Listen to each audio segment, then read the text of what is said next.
দূর দূর ব্যাংক কিছুতেই মাথায় ঢুকছে না, এই মাথায় ঢুকছে না, কি যে করি। দূর ব্যাংক টেস্ট পেপারও সলভ করতে পারিনি আজকে, হচ্ছেই না কিছুতেই, ভালো লাগে না। কি রে বল্টু, এত চিন্তিত লাগছে, কি হয়েছে? আরে ঘটন আর বলিস না, আর ভাল লাগে না। এই আলো চ্যাপ্টারটা আমার পুরো জীবনে অন্ধকার এনে দিয়েছে।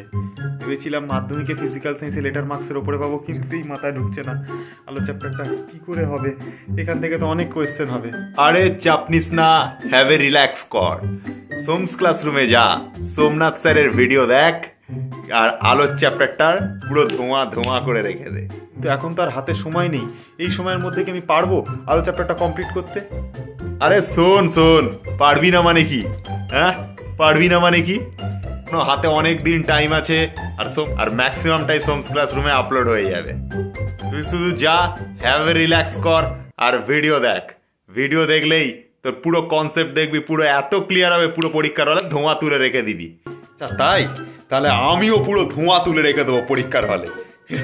আর শোন, সোমনাথ স্যার সবসময় বলে যে খেলা শেষ না হওয়া পর্যন্ত ময়দান ছাড়বি না, আর নাটক শেষ না হওয়া পর্যন্ত মঞ্চ ছাড়বি না, খেলার শেষ দেখে ছাড়বি। যা, হ্যাভ এ রিল্যাক্স কর, আর সোমস ক্লাসরুমের ভিডিও দেখ। আর শোন, ফিজিক্যাল সায়েন্সে লেটার মার্কস না পেয়ে ছাড়বি না। আচ্ছা তাহলে চল দেখা শুরু করি, দেখি কি হয়।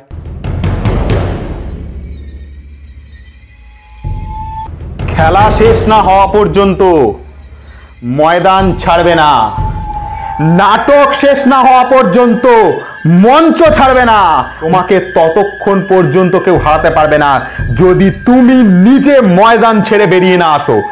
খেলার শেষ দেখে ছাড়বে, নাটকের শেষ দেখে ছাড়বে। নমস্কার বন্ধুরা, welcome back to Soma's classroom. হার ততক্ষণ পর্যন্ত মানবে না যতক্ষণ না পর্যন্ত হার তোমার কাছে হার মেনে যায়। নমস্কার বন্ধুরা, welcome back to Soma's classroom. আমাদেরকে আবার সোমস ক্লাসরুমে স্বাগত। তো তোমরা যারা এই আজকের আলোর ভিডিওটা দেখছো, আজকের আলোর ভিডিওটা হচ্ছে পার্ট নাম্বার 3। পার্ট 1 এবং পার্ট 2-র ওপর আমার যে নতুন যে দুটো ভিডিও আছে, তোমরা সেই নতুন দুটো ভিডিও দেখবে। থাম্বনেলটা দেখো স্ক্রিনে উঠছে, এইরকম থাম্বনেলের যে দুটো ভিডিও আছে, তোমরা এই থাম্বনেলের ভিডিও দুটো দেখবে। আই বাটনে লিঙ্ক দেওয়া থাকবে, ভিডিও ডেসক্রিপশন বক্সে লিঙ্ক দেওয়া থাকবে, এবং এই ভিডিওগুলো তোমরা দেখলে তবে তোমাদের গিয়ে কনসেপ্টটা ক্লিয়ার হবে। এর আগেও আমার দুটো পুরনো ভিডিও আছে, ওই দুটো ভিডিও দেখার দরকার নেই।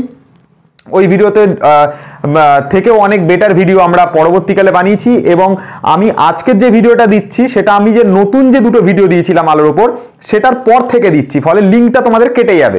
তোমাদেরকে যে ভিডিও দুটো দেখতে বলছি, তোমরা যদি সেই ভিডিও দুটো দেখো তাহলে তোমাদের লিঙ্কটা ঠিকঠাক থাকবে, তোমরা পরপর সিরিয়াল ওয়াইজ বুঝতে পারবে। তো আমরা লাস্ট যে পার্ট 2টা দিয়েছিলাম, সেই পার্ট 2-র ভিডিওতে আমি কি পড়িয়েছিলাম? পার্ট 2-র ভিডিওতে উন্মেষ অবধি পড়িয়েছিলাম, এবং আমি বলেছিলাম আজকের ভিডিওতে আমি হচ্ছে তোমাদের ফোকাস বা মুখ্য ফোকাস, বা যেটাকে তোমরা ফোকাস বিন্দু বলো, সেইটাকে নিয়ে আজকের ভিডিওতে আমরা আলোচনা করব। তো চলো কথা না বাড়িয়ে আজকে মেন ভিডিওতে চলে আসি। দেখো, আজকে আমি এখানে গ্যারেন্টি দিয়ে বলছি কনসেপ্ট এতটা বেশি ক্লিয়ার হবে যে তোমরা কোনোদিনও চিন্তাও করতে পারবে না। It's my challenge. আর এতটাই ইনফরমেটিভ তোমাদের এই ভিডিওটা হবে, তোমরা দেখে নিজেরাই অবাক হয়ে যাবে। It's my challenge. চলো দেখো কি বলছে। বলছে ফোকাস বিন্দু বা হচ্ছে মুখ্য ফোকাস। কি বলছে? গোলীয় দর্পণের প্রধান অক্ষের সঙ্গে সমান্তরালভাবে আগত আলোকরশ্মি গুচ্ছ দর্পণ দ্বারা প্রতিফলিত হয়ে প্রধান অক্ষের উপর যে বিন্দুতে মিলিত হয় সেটা অবতল দর্পণের ক্ষেত্রে মানে সেই বিন্দুটাকে অবতল দর্পণের ক্ষেত্রে আমরা বলবো ফোকাস। আর উত্তল দর্পণের ক্ষেত্রে প্রধান অক্ষের উপর যে বিন্দু থেকে অপসৃত হচ্ছে বলে মনে হয় সেই বিন্দুটাকে আমরা বলবো হচ্ছে মুখ্য ফোকাস। দেখো ডেফিনেশন দেখে আমাদের কনসেপ্ট ক্লিয়ার হবে না, কনসেপ্ট ক্লিয়ার করবার জন্য আমি যেটা আঁকবো সেইটা দেখে তোমাদের কনসেপ্টটা ক্লিয়ার হবে। দেখো ভালো করে বোঝার চেষ্টা করো। ধরো তোমার এখানে একটা কোনো দর্পণ আছে, ঠিক আছে? দর্পণের বাইরের দিকটাতে কোটিং করা আছে, ঠিক আছে, আর ভেতরের দিকে কোটিং করা নেই। তার মানে বুঝতে পারছো এটা কি দর্পণ? অবশ্যই এটা অবতল দর্পণ। অবতল দর্পণের ক্ষেত্রে বাইরে কোটিং করা থাকে, আলো কেভের ভেতর অর্থাৎ গুহার ভেতর পড়ে। কনকেভ, কনকেভ, কনকেভ মানে কি? কনকেভ মানে হচ্ছে অবতল। আর যেহেতু এটা আলোটা ভেতরে পড়ছে, কেভের ভেতর মানে গুহার ভেতর, এটা মনে রাখতে হবে। আলোর এটা হচ্ছে তোমার অবতল দর্পণ। অবতল দর্পণের ক্ষেত্রে আলো ভেতরে পড়ে, উত্তল দর্পণের ক্ষেত্রে আলো বাইরে পড়ে। তো দেখো, যাই হোক বোঝার চেষ্টা করো। তো এবার এইটা হচ্ছে তোমার যদি প্রধান অক্ষ হয়, এইটা যদি তোমার প্রিন্সিপাল অ্যাক্সিস বা প্রধান অক্ষ যদি হয়, ঠিক আছে? কি বলছে যে কোন এই প্রধান অক্ষের সঙ্গে, ভালো করে লাইনটা পড়ো, গোলীয় দর্পণের প্রধান অক্ষের সঙ্গে সমান্তরালভাবে আগত আলোকরশ্মি। তাহলে এটা প্রধান অক্ষ, এর সাথে সমান্তরালভাবে আগত আলোক রশ্মি মানে এটা হতে পারে অথবা এটা হতে পারে, এরকম ভাবে সমান্তরাল আলোক রশ্মি গুচ্ছ আসছে। তাহলে সমান্তরাল আলোক রশ্মি গুচ্ছ কিরকম হবে? সমান্তরাল আলোক রশ্মি গুচ্ছ এরকম হবে যে এটা প্রধান অক্ষের সঙ্গে আসছে, এটাও দেখো প্রধান অক্ষের সঙ্গে সমান্তরালভাবে থাকছে। এই দুটো আলোক রশ্মি হচ্ছে সমান্তরাল আলোক রশ্মি গুচ্ছ। এই সমান্তরাল আলোক রশ্মি গুচ্ছ কি বলছে? গোলীয় দর্পণ দ্বারা প্রতিফলিত হয়ে বা দর্পণ দ্বারা, এই যে দর্পণ দ্বারা প্রতিফলিত হয়ে প্রধান অক্ষের উপর একটি নির্দিষ্ট বিন্দুতে মিলিত হয়। তাহলে এই দর্পণে এসে এই আলোটা এখানে এসে ধাক্কা খেলো, দেখো ভালো করে বোঝার চেষ্টা করো, দর্পণের এখানে এসে ধাক্কা খেলো, যেই ধাক্কা খাবে ও রিটার্ন করবে। তুমি একটা জিনিস বোঝো, তোমার যদি এইটা যদি দর্পণ হয়, দর্পণের এরকম ধাক্কা খেলো, ধাক্কা খাওয়ার পর বাউন্স ব্যাক করবে, ধাক্কা খাওয়ার পর বাউন্স ব্যাক করবে। তো এই আলোক রশ্মিটা এই দর্পণে ধাক্কা খেলো, খাওয়ার পর যেই বাউন্স ব্যাক করবে, তাহলে এই দর্পণের উপর এটা ধাক্কা খাওয়ার পর ধরো এইখানে এসে মিট করলো, আর এই আলোক রশ্মিটাও ধরো ধাক্কা খেয়ে এই পয়েন্টে এসে মিট করলো। তাহলে এর ডিরেকশনটা এরকম আর এর ডিরেকশনটা এরকম, তাহলে কোন পয়েন্টে এসে মিট করছে? এই পয়েন্টটাতে। এই জায়গাটা ধরো সেন্টার অফ কার্ভেচার সি হবে, এই জায়গাটাতে ফোকাস হবে, ওই জন্য ক্যাপিটাল এফ দিয়ে লিখবো। এই জায়গাটাতে পি হবে, অর্থাৎ এই জায়গাটা মেরু হবে। ঠিক আছে, কি বললাম বুঝতে পেরেছো? দেখো অবতল দর্পণের কেসটা ভালো করে বোঝো, মন দিয়ে বোঝো, উত্তল দর্পণ অটোমেটিক্যালি বুঝে যাবে। প্রধান অক্ষ ছিল এইটা প্রধান অক্ষ ছিল, প্রধান অক্ষের সঙ্গে একটা সমান্তরাল আলোক রশ্মি এইটা, আর একটা সমান্তরাল আলোক রশ্মি এইটা, দুটো সমান্তরাল আলোক রশ্মি দর্পণ এসে ধাক্কা খেলো, ধাক্কা খাওয়ার পর এরা প্রধান অক্ষতে একটা পয়েন্ট এসে মিট করেছে।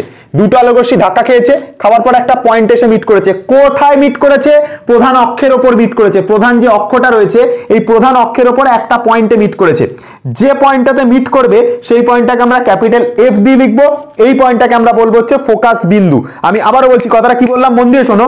দুটো দেখো এখানে সমান্তরাল আলোক রশ্মি গুচ্ছ আঁকতে বলেছে, তুমি চাইলে অনেক আঁকতে পারো, কিছু আসে যায় না, আমি দুটো দিয়ে বোঝাচ্ছি। এই একটা সমান্তরাল আলোক রশ্মি, এই একটা সমান্তরাল আলোক রশ্মি, দুটো আলোক রশ্মি এই দর্পণে এখানে ধাক্কা খেলো, ধাক্কা খেয়ে ফিরে যাচ্ছে, এই আলোক রশ্মিটা এখানে ধাক্কা খেয়ে এও ফিরে আসছে। তাহলে দুটো আলোক রশ্মি, এই রশ্মিটা আর এই রশ্মিটা, দুটো আলোক রশ্মি ধাক্কা খেয়ে কোন পয়েন্টে এসে মিট করছে? এই পয়েন্টে, এবং সেটা কোন রেখার ওপর? প্রধান অক্ষের ওপর। ভালো করে মনে রাখতে হবে, আলোক রশ্মিটা কোথায় মিট করবে? প্রধান অক্ষের ওপর যে বিন্দুতে মিট করবে সেই বিন্দুটাকে আমরা বলবো হচ্ছে ফোকাস। এটা কার ক্ষেত্রে? এটা হচ্ছে অবতল দর্পণের ক্ষেত্রে। তাহলে অবতল দর্পণের ক্ষেত্রে কি বললাম? সমান্তরাল আলোক রশ্মি গুচ্ছ দর্পণ দ্বারা প্রতিফলিত হয়ে প্রধান অক্ষের ওপর, এই প্রধান অক্ষের ওপর যে বিন্দুতে মিলিত হয় সেই বিন্দুটাকে আমরা বলছি হচ্ছে ফোকাস। তাহলে কি বললাম? এই যে এই একটা আলোক রশ্মি, এই একটা আলোক রশ্মি দর্পণে ধাক্কা খেলো, এও দর্পণে ধাক্কা খেলো, এই যে প্রধান অক্ষটা এখানে ছিল, এই প্রধান অক্ষের ওপর, আমি আবারও বলছি, এই প্রধান অক্ষের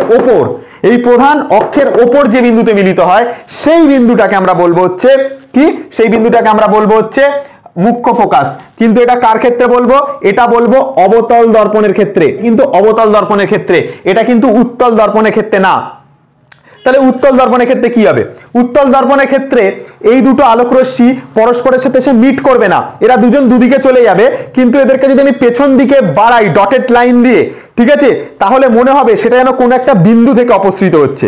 এক্সাম্পলটা দেখো, এখানে ভালো করে বোঝার চেষ্টা করো। এই ধরো দর্পণ, এই হচ্ছে প্রধান অক্ষ, ঠিক আছে, এইখানে ধরো সেন্টার অফ কার্ভেচার সি, আর এইটা হচ্ছে তোমার পোল পি, মেরু, ঠিক আছে, পি দিয়ে লেখা হয় জেনারেলি মেরুকে, কারণ এটা হচ্ছে পোল। এবার এইটা হচ্ছে একটা আলোক রশ্মি যেটা দর্পণের উপর এই প্রধান অক্ষের সাথে সমান্তরাল আলোক রশ্মি এটা, আর একটা প্রধান অক্ষের সাথে সমান্তরাল আলোক রশ্মি এটা, দুটো আলোক রশ্মি টেনে নিলাম। এবার এই আলোক রশ্মিটা দর্পণ দ্বারা প্রতিফলিত এদিকে ফিরে যাচ্ছে, এই আলোক রশ্মিটা দর্পণ দ্বারা প্রতিফলিত হয়ে এদিকে ফিরে যাচ্ছে। ভালো করে বোঝার চেষ্টা করো, এই আলোক রশ্মিটা দর্পণ দ্বারা প্রতিফলিত এরকম ফিরে গেল, ঠিক আছে, কারণ ভেতর দিকে কোটিং করা আছে ভাই, এটার ক্ষেত্রে কোটিংটা ভেতর দিকে হবে কারণ এটা উত্তল দর্পণ। তাহলে কি বললাম? আলোক রশ্মিটা এখানে ধাক্কা খেলো, খেয়ে এরকম ফিরে গেল, এই আলোক রশ্মিটা এখানে ধাক্কা খেলো, খেয়ে এরকম ফিরে গেল। তো দুটো আলোক রশ্মি দুদিকে ফিরে যাচ্ছে। এবার দেখো এরা কিন্তু, এই আলোক রশ্মি তো এদিকে চলে যাবে, এই আলোক রশ্মি এদিকে চলে যাবে, এরা কি কোনোদিন মিট করবে? উত্তর হচ্ছে না, মিট করবে না। তাহলে এদেরকে মিট করাতে হবে জোর করে। তো কি করে মিট করাবো? দেখো, আমি যদি এই আলোক রশ্মিটাকে পেছন দিকে যদি ডটেড লাইন দিয়ে বাড়াই, এই আলোক রশ্মিটাকে যদি পেছন দিকে ডটেড লাইন দিয়ে বাড়াই, তাহলে এটা প্রধান অক্ষের ওপর, এই যে প্রধান অক্ষটা ছিল, তার উপর যে পয়েন্ট এসে ম্যাচ করছে সেই পয়েন্টটাকে আমরা এফ দিয়ে লিখবো, বা সেই পয়েন্টটাকে আমরা ক্যাপিটাল এফ বলবো। সেই পয়েন্টটাকে আমরা বলে থাকি হচ্ছে বাংলায় মুখ্য ফোকাস বা ফোকাস বিন্দু, বা যেটাকে আমরা বলে থাকি প্রধান ফোকাস, বা যেটাকে আমরা বলি ফোকাস।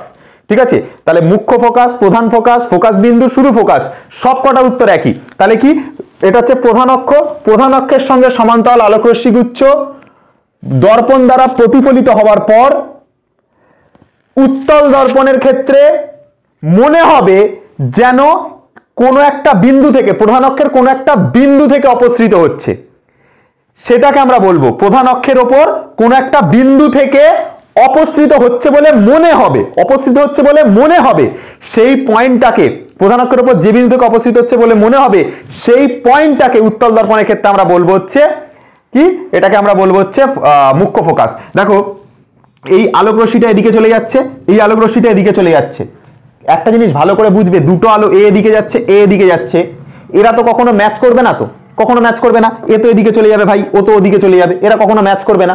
কিন্তু তুমি যদি এখানে একটা চোখ রাখো, তোমার যদি একটা সুন্দর দেখে একটা চোখ রাখো, লড়কি আঁখ মারে, এখানে যদি একটা চোখ রাখো, তাহলে চোখটা দিয়ে তুমি দেখো, তুমি মনে হবে যেন এই আলোক রশ্মিটা এইখানে কোনো একটা পয়েন্ট থেকে আসছে, এই এফ পয়েন্টটা থেকে যেন এটা আসছে, এফ পয়েন্ট থেকে যেন এটা আসছে। তাহলে কোন একটা বিন্দু থেকে, প্রধান অক্ষের ওপর, এই অক্ষটার ওপর কোন একটা বিন্দু থেকে তোমার যেন মনে হবে এই আলোক রশ্মিটা আসছে। ঠিক আছে, প্রধান অক্ষের ওপর কোন একটা বিন্দু থেকে তোমার যেন মনে হবে এই আলোক রশ্মিটা আসছে। তো যে বিন্দু থেকে এটা আসছে বলে মনে হবে সেই বিন্দুটাকে, প্রধান অক্ষের ওপর সেই বিন্দুটাকে আমরা বলে থাকবো ফোকাস। এটা কোন দর্পণের ক্ষেত্রে? মাইন্ড ইট, এটা উত্তল দর্পণের ক্ষেত্রে। আর অবতল দর্পণের ক্ষেত্রে এরা জেনারেলি মিট করবে, এরা অবশ্যই বাস্তবে মিট করবে। ভালো করে মনে রাখো, কার ক্ষেত্রে বাস্তবে মিট করছে? এইটার ক্ষেত্রে, অবতল দর্পণের ক্ষেত্রে অ্যাকচুয়ালি এরা মিট করছে বাস্তবে, আর এটার ক্ষেত্রে কিন্তু মিট করছে না। এটাকে আমরা ডটেড লাইন দিয়ে পেছনে বাড়িয়েছি, এটাকে আমি পেছনে বাড়িয়েছি, বাড়ানোর ফলে আমাদের মনে হচ্ছে যেন এটা প্রধান অক্ষের ওপর কোন একটা বিন্দু থেকে এটা অপসৃত হচ্ছে, এটা আমাদের মনে হচ্ছে। তো সেই বিন্দুটাকে আমরা বলে থাকি হচ্ছে ফোকাস বলে থাকি। এটা কোন দর্পণের ক্ষেত্রে বলছি? এটা উত্তল দর্পণের ক্ষেত্রে। আর অবতল দর্পণের ক্ষেত্রে কি হবে?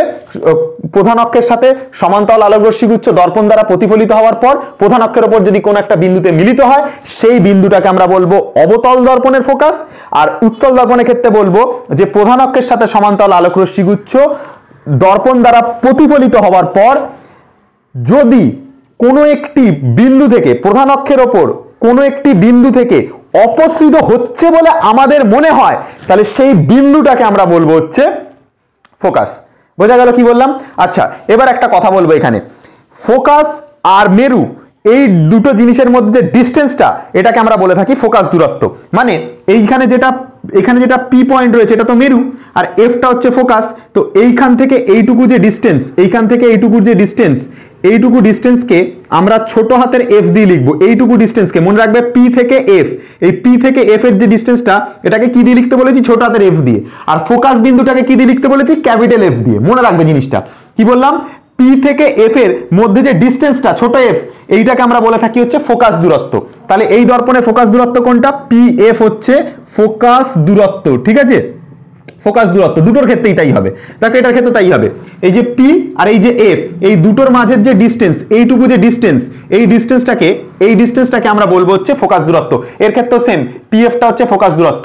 ঠিক আছে, তাহলে একটা কথা মনে রাখবে, যদি বলে পরীক্ষার প্রশ্ন আসে ফোকাস দূরত্ব কাকে বলে, তাহলে মুখ্য ফোকাস বা প্রধান ফোকাসের সাথে মেরুর মধ্যে যে দূরত্ব, যে গ্যাপ, সেটাকে আমরা বলে থাকি ফোকাস দূরত্ব। আমি নোটে এখানে লিখলাম না, তোমরা কিন্তু মনে করে এটা লিখে নাও খাতার মধ্যে, যে ফোকাস তো এটা লিখতেই পারবে, ফোকাস তো আমি লিখেও দিয়েছি। এবার এর সাথে লিখে নাও যে মেরু এবং ফোকাসের মধ্যে যে দূরত্ব, সেটাকে আমরা বলে থাকি, সেই দূরত্বটাকে আমরা বলে থাকি ফোকাস দূরত্ব বা ফোকাস দৈর্ঘ্য। ঠিক আছে, মনে থাকবে জিনিসটা কি বললাম? তাহলে মেরু এবং ফোকাসের মধ্যে যে দূরত্ব বা দৈর্ঘ্য, সেটাকে আমরা বলে থাকি ফোকাস দূরত্ব বা ফোকাস দৈর্ঘ্য। এটা উত্তল দর্পণের ক্ষেত্রেও তাই, অবতল দর্পণের ক্ষেত্রেও তাই। এবার একটা কথা বলে রাখি, মনে রাখবে, যদি বলে মুখ্য ফোকাস কটা থাকে, উত্তর লিখতে হবে একটি মুখ্য ফোকাস থাকে। ঠিক আছে, যদি পরীক্ষাতে কোয়েশ্চেন আসে যে মুখ্য ফোকাস কটা থাকে, মুখ্য ফোকাস কটা থাকে কোন গোলীয় দর্পণের ক্ষেত্রে, উত্তর লিখতে হবে কি? উত্তর লিখতে হবে একটি থাকে। আমি যে ইনফরমেশন গুলো দিচ্ছি খাতার মধ্যে নোট ডাউন করো, কোনো কোশ্চেন পরীক্ষা এর বাইরে আসবে না, কোনো কোশ্চেন ক্ষমতাই নেই কোনো কোশ্চেনের বাইরে করার, গ্যারেন্টি দিয়ে বলতে পারি। যা লেখাচ্ছি একদম পুরো হুবহু ডিটো খাতার মধ্যে নোট ডাউন করো, পুরো ছেপে দাও এখানে, একদম গ্যারেন্টি দিয়ে বলতে পারি কোনো কোশ্চেন পরীক্ষা এর বাইরে আসবে না, এত ইনফরমেশন দেবো। ফোকাস পড়িয়েছি, ফোকাস দৈর্ঘ্য পড়িয়েছি।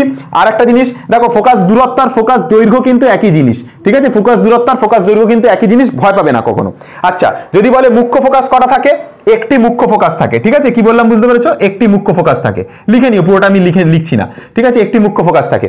যদি বলে উত্তল দর্পণের ক্ষেত্রে মুখ্য ফোকাস কোন দিকে থাকে, এইটা দর্পণ, দর্পণের পেছন দিকে কোটিং করা আছে, দর্পণের পিছন দিকে থাকে হচ্ছে মুখ্য ফোকাস। উত্তল দর্পণের ক্ষেত্রে দর্পণের পিছন দিকে, অবতল দর্পণের ক্ষেত্রে দর্পণের সামনে। ঠিক আছে, মনে থাকবে জিনিসটা।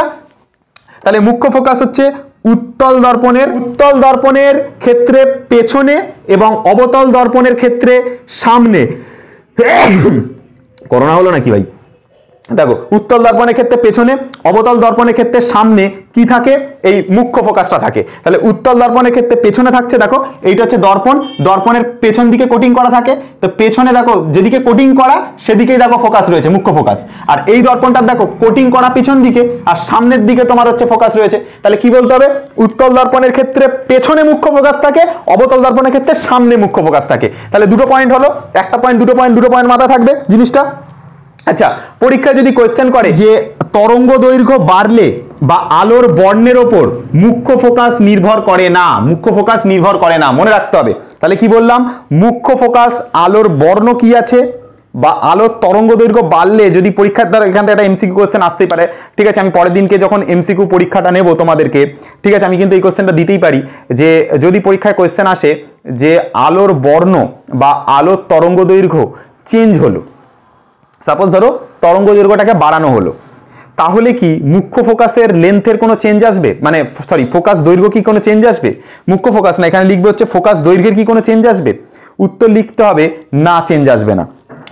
তাহলে কি মুখ্য ফোকাস না, এটা লিখতে হবে হচ্ছে ফোকাস দৈর্ঘ্য নির্ভর করে না। ঠিক আছে, লিখতে হবে তরঙ্গ দৈর্ঘ্য বাড়লে বা আলোর বর্ণের উপর, ঠিক আছে, তরঙ্গ দৈর্ঘ্য বাড়লে বা আলোর বর্ণের উপর ফোকাস দৈর্ঘ্য নির্ভর করে না, ফোকাস দৈর্ঘ্য নির্ভর করে না। তাহলে বুঝতে পারলে কি বললাম? তিনটে ইম্পর্টেন্ট কথা বলেছি এখন অবধি, একটা দুটো তিনটে কথা বলেছি। পরীক্ষাতে কোয়েশ্চেন দেবে একটা আলোর তরঙ্গ দৈর্ঘ্য চেঞ্জ করা হলো, তাহলে ফোকাস দৈর্ঘ্যের কি কোনরূপ পরিবর্তন হবে? বা কিছু ধরো তোমাকে ট্রিকি কোয়েশ্চেন করলো, আগে হয়তো কোনো তরঙ্গ দৈর্ঘ্য 7000 অ্যামস্ট্রং ছিল, পরে হয়তো 2000 অ্যামস্ট্রং করা হলো, আলোর তরঙ্গ দৈর্ঘ্য চেঞ্জ করা হলো বা আলোর তরঙ্গ দৈর্ঘ্য বাড়ানো হলো, 7000 থেকে 8000 করা হলো, তাহলে কি তোমার মুখ্য ফোকাসের যে দৈর্ঘ্য সেটা কি চেঞ্জ হবে? উত্তর হচ্ছে না, এর উপর ডিপেন্ডই করে না ফোকাস দৈর্ঘ্য, তো চেঞ্জই হবে না। যদি পরীক্ষা কোয়েশ্চেন আসে কেন করে না? কারণ ফোকাস দৈর্ঘ্য আলোর বর্ণ বা আলোর তরঙ্গ দৈর্ঘ্যের উপর ডিপেন্ড করে না। বোঝা গেল? কিন্তু মন দিয়ে শুনবে কথাটা, কিন্তু এই জায়গাটাই লোকে কনফিউজ হয়ে যায়। যদি বলে যে চারটে, ধরো তোমাকে অপশন দিল, প্রধান অক্ষ, মেরু, ঠিক আছে, বক্রতা কেন্দ্র আর হচ্ছে ফোকাস দৈর্ঘ্য, এই চারটের মধ্যে কোনটা আলোর ওপর নির্ভর করে, আপতিত আলোর ওপর নির্ভর করে, সেটা হচ্ছে তোমার ফোকাস। তাহলে কি বলছে? যদি বলে, এই জায়গাটায় কনফিউজ হয়, ভালো করে শোনো, যদি বলে যে প্রধান অক্ষ, মেরু আর বক্রতা কেন্দ্র, এইগুলোর মধ্যে কোনটা আপতিত আলোক রশ্মির উপর নির্ভর করে, উত্তর লিখতে হবে ফোকাস। এটার ক্ষেত্রে কিন্তু ফোকাস উত্তর হবে। কোয়েশ্চেনটা কি বলছে? আলো কিরকম ভাবে এসে পড়লো, পড়ার পর কিভাবে ফিরে যাবে, সেটার উপরেই তো ডিপেন্ড করছে হচ্ছে তোমার কি, সেটার উপর ডিপেন্ড করছে কোথায় ফোকাসটা তৈরি হবে, তাই না? তাহলে আলোক রশ্মিগুচ্ছ সমান্তরালে এসে ধরো পড়লো, এই প্রধান অক্ষের ওপর এসে পড়লো, তাহলে আপতিত আলোক রশ্মির ওপর ফোকাস নির্ভর করে। মনে রাখতে হবে কথাটা, কি বললাম? আপতিত আলোক রশ্মির ওপর, এইটা নির্ভর করে কার ওপর? আপতিত আলোক রশ্মির ওপর, আপতিত আলোক রশ্মির ওপর। কি বললাম বুঝেছো? তাহলে পরীক্ষা যদি কোয়েশ্চেন আসে যে আপতিত আলোক রশ্মির উপর নির্ভর করে কি ফোকাসটা, উত্তর লিখতে হবে হ্যাঁ নির্ভর করে, আপতিত আলোক রশ্মির উপর নির্ভর করে, কিন্তু ওই আলোটার তরঙ্গ দৈর্ঘ্য আর বর্ণের উপর নির্ভর করে না ফোকাস দৈর্ঘ্য কি হবে, এটা কিন্তু নির্ভর করে না, কিন্তু ফোকাসটা আপতিত আলোক রশ্মির উপর নির্ভর করে। ঠিক আছে, বোঝা গেল? তাহলে এইটার একটা ইম্পর্টেন্ট পয়েন্ট। তাহলে কটা পয়েন্ট লেখালাম দেখো, একটা, দুটো, তিনটে, চারটে। ঠিক আছে, আর একটা পয়েন্ট আমি মুখে বলে দিয়েছি, সেটা হচ্ছে ফোকাস দৈর্ঘ্য কি। টোটাল 5টা পয়েন্ট হলো। এবার দেখো, এত পয়েন্ট তুমি অন্য কোনো জায়গাতে পাবে না, এত পয়েন্ট কোনো তুমি যে কোনো ভিডিও দেখে নাও, যা খুশি দেখে নাও, কোনো জায়গাতে পাবে না তুমি। ঠিক আছে, কিন্তু এই কোশ্চেনগুলো কিন্তু শর্ট কোশ্চেনে দেবে, ট্রিকি কোশ্চেন, ভুল হয়ে যাবে। আর একটা কোশ্চেন দেখবে রিসেন্ট টেস্ট পেপারে খুব আসছে, যেটা হচ্ছে যে কোন একটা দর্পণকে তুমি যদি জলের মধ্যে নিমজ্জিত করো তাহলে দর্পণের ফোকাস দৈর্ঘ্য কি চেঞ্জ হয়ে যাবে? উত্তর হচ্ছে না। এটাও খাতার মধ্যে লেখো, যে খাতার মধ্যে লেখো, আমি লিখছি না, বোর্ডে জায়গা নেই, দেখো তুমি, আমি লেখার মতন জায়গা নেই, ঠিক আছে, স্টার মেরে রাখলাম, মানে 6 নাম্বার পয়েন্ট এটা লিখে রাখবে, ঠিক আছে, এর খাতার মধ্যে জায়গা নেই। লেখো যে দর্পণকে যদি, কোনো গলীয় দর্পণকে যদি জলের মধ্যে নিমজ্জিত করা হয় তাহলে তার ফোকাস দৈর্ঘ্যের কোনরূপ পরিবর্তন হবে না। এর কারণ ফোকাস দৈর্ঘ্য মাধ্যম নিরপেক্ষ হয়, অর্থাৎ মাধ্যমের উপর ডিপেন্ড করে না। তুমি বায়ু মাধ্যমে রাখলেও তার ফোকাস দৈর্ঘ্য যা থাকবে, তুমি জলের মধ্যে নিমজ্জিত করলেও তার ফোকাস দৈর্ঘ্য একই থাকবে, ঠিক আছে, এটা মাধ্যম নিরপেক্ষ, মাধ্যমের উপর ডিপেন্ডই করে না। তুমি জলের মধ্যে রাখো তো তার ফোকাস দৈর্ঘ্য কেন চেঞ্জ হবে? তুমি এই এখন বায়ু মাধ্যমে রাখো, সেখানেও তোমার ফোকাস দৈর্ঘ্য একই থাকবে। তাহলে কি বললাম? তাহলে ফোকাস দৈর্ঘ্য হচ্ছে মাধ্যম নিরপেক্ষ, তুমি একে বায়ু মাধ্যমে রাখো কিংবা তুমি জলের মাধ্যমে রাখো, ফোকাস দৈর্ঘ্যের কোনরূপ পরিবর্তন হবে না। তাহলে ঠিক আছে, কি বললাম? তাহলে কটা পয়েন্ট বলেছি দেখো। ফোকাস হচ্ছে কটা থাকে? মুখ্য ফোকাস একটা থাকে। উত্তল দর্পণের ক্ষেত্রে মুখ্য ফোকাসটা কোথায় থাকছে? পেছনে। অবতল দর্পণের ক্ষেত্রে কোথায় থাকছে? সামনে। আচ্ছা, এই যে ফোকাস যে দৈর্ঘ্যটা, ফোকাস দৈর্ঘ্যটা কার উপর ডিপেন্ড করছে না? আলোর তরঙ্গ দৈর্ঘ্য আর বর্ণের উপর ডিপেন্ড করছে না, কিন্তু ফোকাসটা কার উপর ডিপেন্ড করছে? আপতিত আলোর উপর। যে আলোটা এসে পড়ছে, ওই আপতিত আলোটা কিভাবে পড়ছে তার উপর ফোকাসটা ডিপেন্ড করছে, কিন্তু আপতিত আলোর বর্ণ কিরকম, আপতিত আলোর তরঙ্গ দৈর্ঘ্য কিরকম, তার উপর ফোকাস দৈর্ঘ্য ডিপেন্ড করে না। আর কি বললাম? কোন একটা দর্পণকে তুমি জলে ডোবালেও তার যা ফোকাস দৈর্ঘ্য থাকবে, তুমি নর্মাল বায়ু মাধ্যমে রাখলেও তার ফোকাস দৈর্ঘ্য একই থাকবে। এটা তুমি খাতার মধ্যে লিখে নিও। বোঝা গেল কি বললাম? একটা জিনিস মনে রাখবে, এই উত্তল দর্পণের যে ফোকাস, ঠিক আছে, এখান থেকে কি মনে হচ্ছে? আলো যেন অপসৃত হচ্ছে, যেন বেরিয়ে আসছে, আলোগুলো যেন বেরিয়ে আসছে, মানে অপসৃত হচ্ছে বলে মনে হচ্ছে, যেন এটা এখানে তো অ্যাকচুয়ালি আলো এসে মিট করছে না, তুমি পেছন দিকে বাড়িয়েছো আলোক রশ্মিগুলো, তোমার দেখে মনে হচ্ছে যেন আলোক রশ্মিগুলো ওখান থেকে যেন অপসৃত হচ্ছে, ওই প্রধান অক্ষের উপর যে ফোকাসটা, তাই জন্য এখান থেকে আলোক রশ্মিগুচ্ছ অপসৃত হচ্ছে বলে মনে হয়। তাই জন্য এই উত্তল দর্পণের যে ফোকাস, এই উত্তল দর্পণের যে ফোকাস, অর্থাৎ এই যে পয়েন্টটা, এই পয়েন্টটাকে আমরা বলে থাকি অপসারী ফোকাস, এই পয়েন্টটাকে আমরা বলে থাকি অপসারী ফোকাস।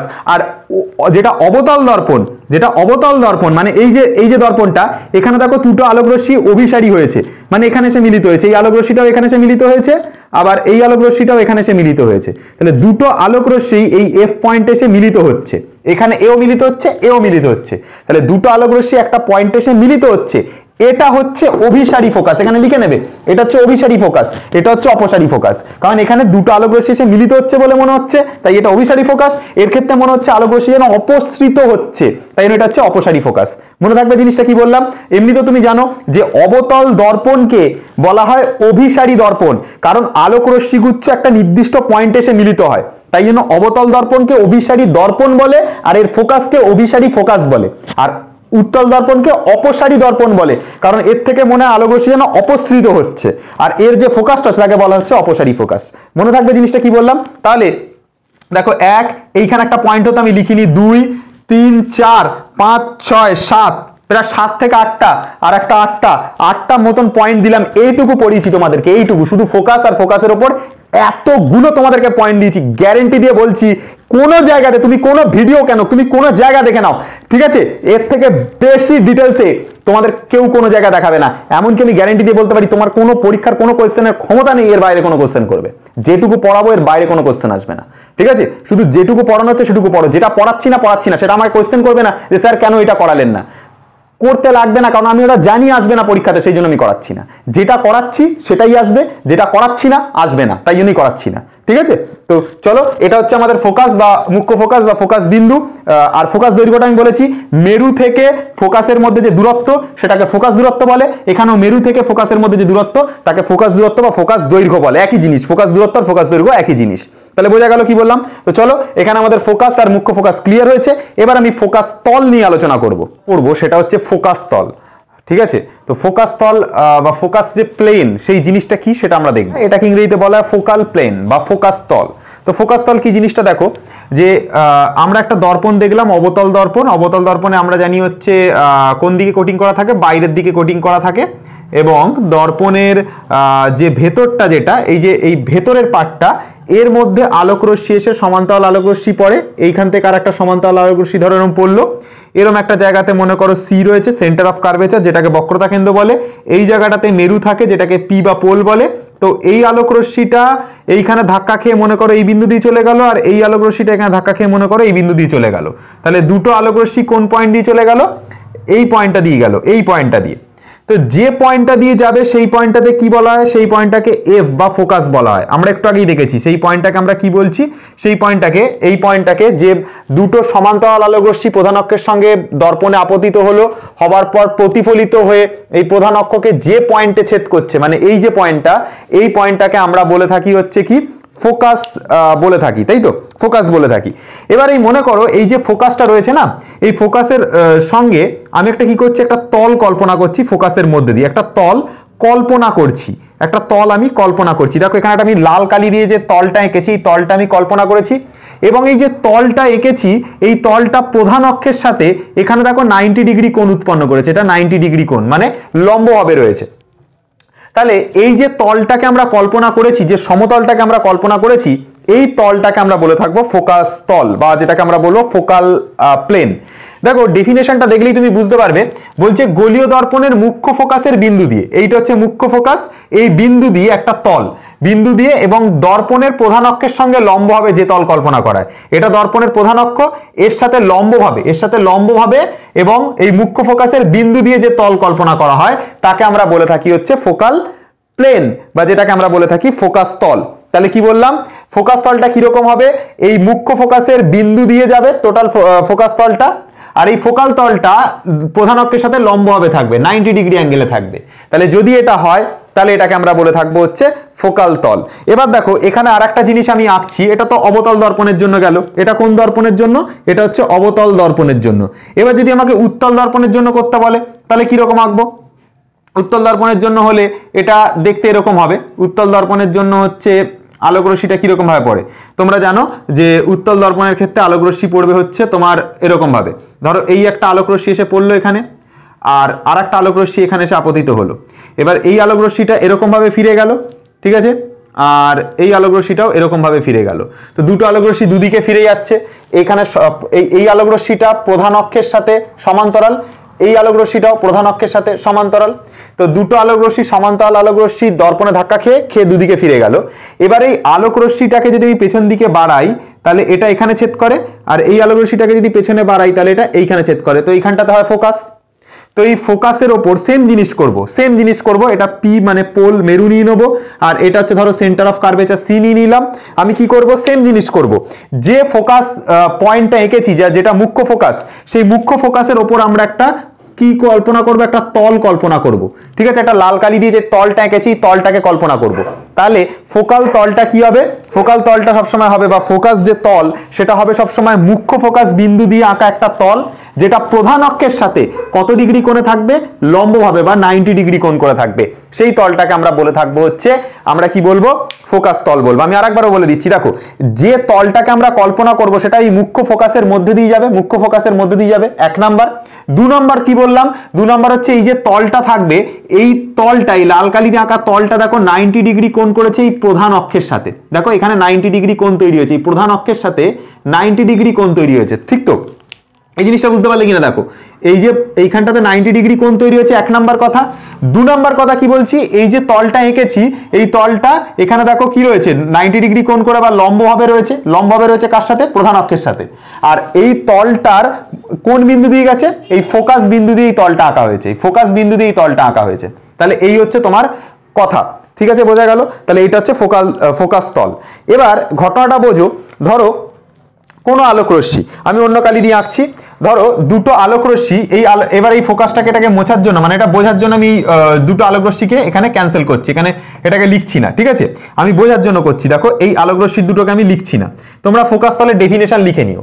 এবার আমি পড়াচ্ছি হচ্ছে গৌণ ফোকাস পড়াচ্ছি, খুব মন দিয়ে শুনবে, ভেরি ভেরি ইম্পর্টেন্ট জায়গা। গৌণ ফোকাসটা খুব ভালো করে বোঝার চেষ্টা করবে। কি করব? দেখো গৌণ ফোকাসটা অনেকেরই ক্লিয়ার নেই কনসেপ্টটা। দেখো কি বলছে গৌণ ফোকাসটা কি? ধরো দুটো সমান্তরাল আলোক রশ্মি, মনে করো এরকম একটা সমান্তরাল আলোক রশ্মি, আর মনে করো এরকম একটা সমান্তরাল আলোক রশ্মি, দুটো আলোক রশ্মি যারা পরস্পর সমান্তরাল। আলোক রশ্মি দুটো পরস্পর সমান্তরাল হবে, কিন্তু প্রধান অক্ষের সাথে সমান্তরাল হবে না। কি বললাম কথাটা ভালো করে বোঝো। আলোক রশ্মিটা, এই আলোক রশ্মিটা মনে করো নাম দিচ্ছি, চলো এটা এফ, এটাকে নাম দিচ্ছি ই এফ নাম দিলাম, আর এটাকে নাম দিলাম GH। দেখো ভালো করে বোঝার চেষ্টা করো, ইএফ আলোক রশ্মিটা GH আলোক রশ্মিটা দুটো আলোক রশ্মি পরস্পরের সাথে সমান্তরাল। আলোক রশ্মি দুটো সমান্তরাল হবে, কিন্তু প্রধান অক্ষের সাথে সমান্তরাল হবে না, প্রধান অক্ষের সাথে আনুতভাবে পড়বে। কোন দর্পণের ক্ষেত্রে? অবতল দর্পণের ক্ষেত্রে। আমি উত্তল দর্পণের গল্পটা আমি পরে বলছি, আমি অবতল দর্পণেরটা বলছি। প্রধান অক্ষের সাথে সেটা সমান্তরাল হবে না, আনুতভাবে পড়বে, আর তারা নিজেরা সমান্তরাল হবে। আমি আবারও কথাটা বলছি, ভালো করে শোনো, যে দুটো আলোকরশ্মি আসছে তারা নিজেরা সমান্তরাল, কিন্তু প্রধান অক্ষের সাথে সমান্তরাল না, এরা আনুতভাবে পড়ছে দর্পণের ওপর। তাহলে এই ইএফ আলোকরশ্মিটা এবং জিএইচ আলোকরশ্মিটা দর্পণের ওপর আনুতভাবে পড়ছে, এরা প্রধান অক্ষের সাথে সমান্তরাল না। কি বললাম বুঝতে পেরেছো? এরা এই দেখো, এইটা তো প্রধান অক্ষ, এর সাথে কি এই আলোকরশ্মিটা ইএফ আর জিএইচ কি সমান্তরাল? উত্তর হচ্ছে না, সমান্তরাল না। আচ্ছা, ইএফ আর জিএইচ এরা দুজনে কি সমান্তরাল? হ্যাঁ, এরা দুজনে সমান্তরাল। তাহলে ইএফ এবং জিএইচ আলোকরশ্মি যারা নিজেরা সমান্তরাল কিন্তু প্রধান অক্ষের সাথে সমান্তরাল না, এরম দুটো আলোকরশ্মি দর্পণের মধ্যে ধাক্কা খেলো। ধাক্কা খাওয়ার পর এরা, ধরো এই আলোকরশ্মিটা এইখানে এসে এবং এই আলোকরশ্মিটা এরম একটা পয়েন্টে এসে মিলিত হলো, এই পয়েন্টে এসে মিলিত হলো, এই পয়েন্টে এসে একটা মিলিত হলো।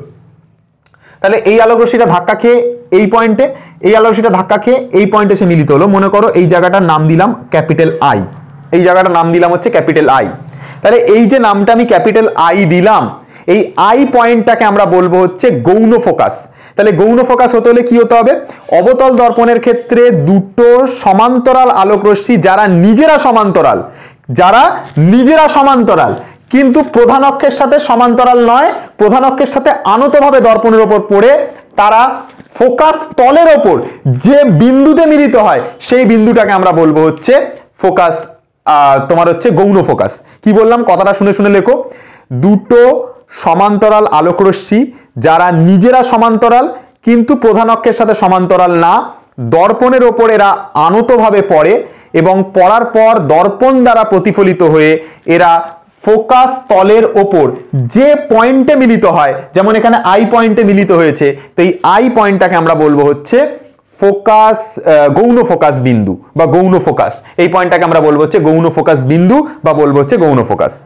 এবার উত্তল দর্পণের কেসটা বোঝা যাক। দেখো, উত্তল দর্পণের ক্ষেত্রে সেম গল্প হবে। ধরো এখানে একটা আলোকরশ্মি এসে পড়লো, এরকম ভাবে ফিরে গেল, ঠিক আছে, এইভাবে আপতিত হয়েছে। আর একটা আলোকরশ্মিও এইভাবে পড়েছে উত্তল দর্পণের ওপর, ঠিক আছে, পড়ার পর এরকম ভাবে ফিরে গেছে। দুটো আলোকরশ্মি, এটা মনে করো হচ্ছে ইএফ আর এটা মনে করো হচ্ছে জিএইচ, তো ডি। তাহলে ইএফ আলোকরশ্মি এখানে পড়ার পর কোন পথে ফিরে গেছে? মনে করানো হচ্ছে কিউ পথে ফিরে গেছে। তাহলে ইএফ আলোকরশ্মি এফ কিউ পথে, জিএইচ আলোকরশ্মি এইচডি পথে ফিরে গেছে। তো এই আলোকরশ্মি দুটোকে তো তোমার হচ্ছে দর্পণের ওপর পড়ে এদিকে ফিরে গেল, এটাও দর্পণের ওপর পড়ে এদিকে ফিরে গেল। এবার এই আলোকরশ্মি দুটোকে যদি আমি এদিকে পেছন দিকে যদি বাড়াই, এই আলোকরশ্মিটাকেও যদি আমি পেছন দিকে বাড়াই, তাহলে এটা এই পয়েন্টে এসে মিলিত হচ্ছে, এই ফোকাস তলের ওপর এই পয়েন্টে এসে মিলিত হচ্ছে। এবার কেউ যদি এখানে একটা চোখ রাখে, তার নিজের যদি চোখ রেখে এখানে যদি দেখে, এখানে যদি কেউ চোখ রাখে, তাহলে তার কাছে কি মনে হবে? তার কাছে মনে হবে যেন একটা এই ফোকাস তলের কোনো একটা বিন্দু থেকে এই আলোকরশ্মিটা, এই দুটো আলোকরশ্মি যেন অপসৃত হচ্ছে বলে মনে হবে তার কাছে। কি বললাম বুঝতে পেরেছো? তাহলে কি বললাম, উত্তল দর্পণের ক্ষেত্রে দুটো পরস্পর সমান্তরাল আলোকরশ্মি গুচ্ছ যারা উত্তল দর্পণের ওপর আপতিত হওয়ার পর উত্তল দর্পণ দ্বারা প্রতিফলিত হলো, প্রতিফলিত হওয়ার পর তাদেরকে দেখলে মনে হবে যেন তারা কোনো ফোকাস তল থেকে অপসৃত হচ্ছে। যেমন তুমি যদি এইখানে চোখ রেখে দেখো, তোমার কাছে কি মনে হবে? এই দুটো আলোকরশ্মি, এই যে দুটো আলোকরশ্মি, এই একটা কোনো পয়েন্ট থেকে যেন এখান থেকে অপসৃত হচ্ছে বলে মনে হবে, এই ফোকাস তলের কোনো একটা পয়েন্ট থেকে যেন অপসৃত হচ্ছে বলে মনে হবে। তো এই যে পয়েন্টটা থেকে অপসৃত হচ্ছে বলে মনে হচ্ছে, সেই পয়েন্টটাকে, সেই পার্টিকুলার সেই পয়েন্টটাকে, মনে করো এটার নাম আই দিলাম, এই পয়েন্টটাকে আমরা বলবো হচ্ছে গৌণ ফোকাস বিন্দু। কি বলবো? গৌণ ফোকাস বিন্দু। তাহলে কি বলতে হবে?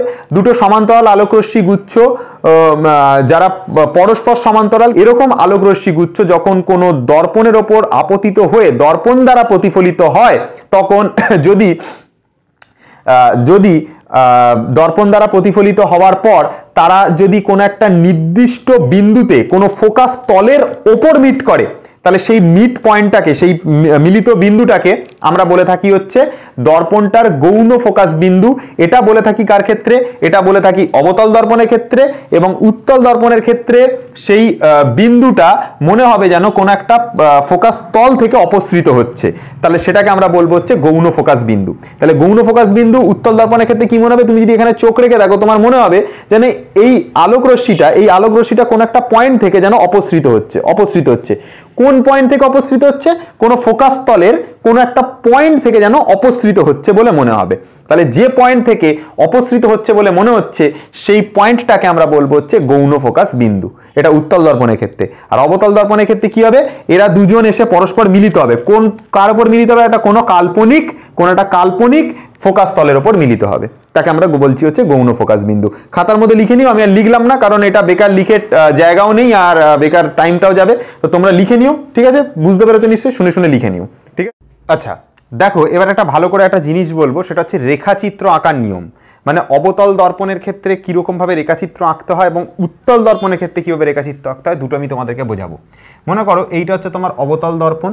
এই অবতল দর্পণের বাইরের দিকে তোমার কোটিং করা আছে ভাই, ঠিক আছে? এই অবতল দর্পণের এই জায়গাটা হচ্ছে তোমার মেরু হয়, এইরকম একটা মিডিল পজিশনে ফোকাস হয়, আর এরকম একটা পজিশনে সেন্টার অফ কার্ভেচার মানে হচ্ছে বক্রতা কেন্দ্র হয়। এবার ঘটনাটা ভালো করে বোঝার চেষ্টা করবে। 1 নাম্বার কেস হচ্ছে যদি অবতল দর্পণের ওপর কোনো আলোকরশ্মি সমান্তরালভাবে পড়ে যেটা প্রধান অক্ষের সাথে সমান্তরাল, যেমন মনে করো এটা হচ্ছে এ আর এটা হচ্ছে বি। এই এ বি আলোকরশ্মিটা প্রধান অক্ষ যেটা রয়েছে তার সাথে দেখো সমান্তরাল রয়েছে। যদি কোনো আলোকরশ্মি সমান্তরালে আসে, প্রধান অক্ষের সাথে সমান্তরালে আসে, তাহলে সেই আলোকরশ্মিটা যাওয়ার সময় ফোকাস বিন্দু হয়ে যায়। এটা হচ্ছে 1 নাম্বার কথা, ঠিক আছে? কি বললাম বুঝতে পারলে? এটা 1 নাম্বার কেস, ঠিক আছে? খাতার মধ্যে লিখবে, আমি কিন্তু একটাই ছবির মধ্যে বারবার মোছামুছি করব, ঠিক আছে? তো তোমরা খাতার মধ্যে ঠিক করে লিখবে। কি বললাম? এবি আলোকরশ্মি যেটা হচ্ছে একটা সমান্তরাল আলোকরশ্মি, সেই সমান্তরাল আলোকরশ্মিটা কার সাথে সমান্তরাল? প্রধান অক্ষের সাথে সমান্তরাল। এই প্রধান অক্ষের সাথে সমান্তরাল আলোকরশ্মি যদি কখনো এসে দর্পণের উপর পড়ে সেটা ফোকাস হয়ে যায়। এটা হচ্ছে 1 নাম্বার কথা।